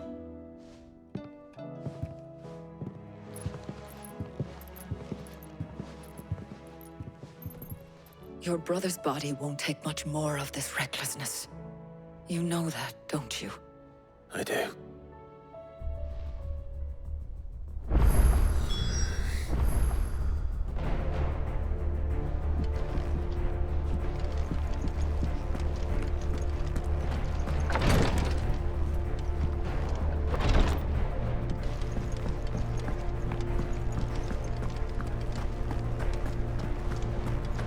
I still say it were a compliment. Say it. Ah, Clive. I was wondering when you'd arrive. Please tell me you've come to take our young prodigy here off my hands. I'm not here for Mid. I need information on Ash. Then why not ask Molly if you can look in one of her ovens? Go on. As soon as the Enterprise is ready, we'll be setting out for Drake's Spine. And we're going to need a safe place to land. Preferably one that won't see my ship blown to shit and splinters. If it were that easy, do you think Waloed would have resisted invasion for so long? Very little is known of Ash, and the information we do have is spotty and outdated. We have the good King Barnabas to thank for that. Waloed's borders have been closed to outsiders since the day he seized the throne. If there is anywhere safe to land, you won't find it on my map. Then tell us what we will find. I'm sure you know better than we do. But no splinters! All right, if it will get you out of my hair. But interrupt me, and it's over. Understood?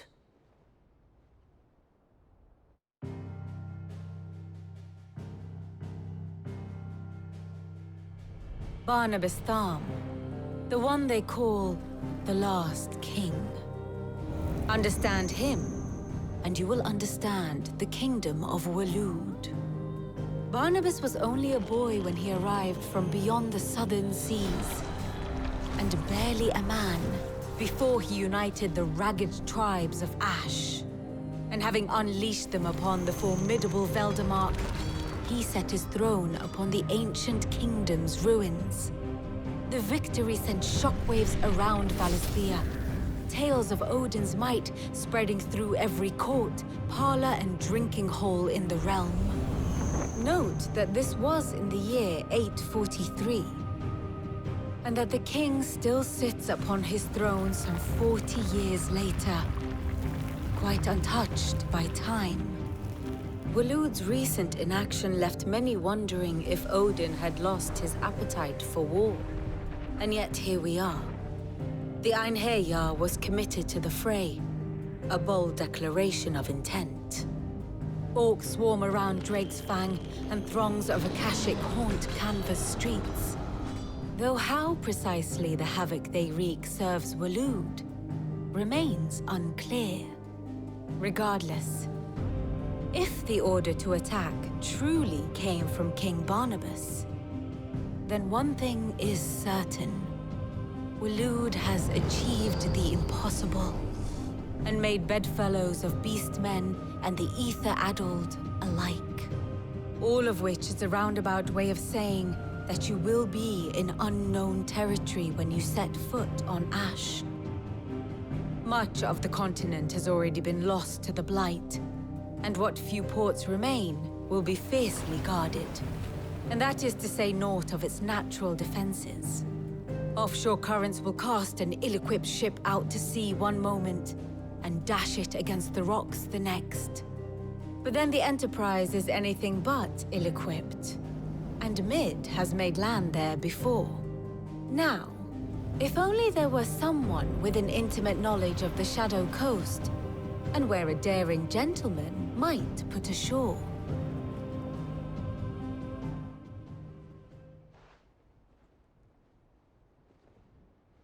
You see, Clive, you had the answer all along. Do you think you can get us back to that beach, Mid? Picked you up from it, didn't I? Not that it were easy. The currents were a right bastard. But then, if it wasn't hard, it wouldn't be worth doing, would it? Well said. Thank you, Lady Vivian. If a few morsels of common knowledge and a sprinkling of tavern talk are worthy of your thanks, I wonder what genuine intelligence might earn me. Probably more visits. Mid, I need everyone in the ale hall now. I'll fetch Joshua from the shelves. Aye, aye, Captain.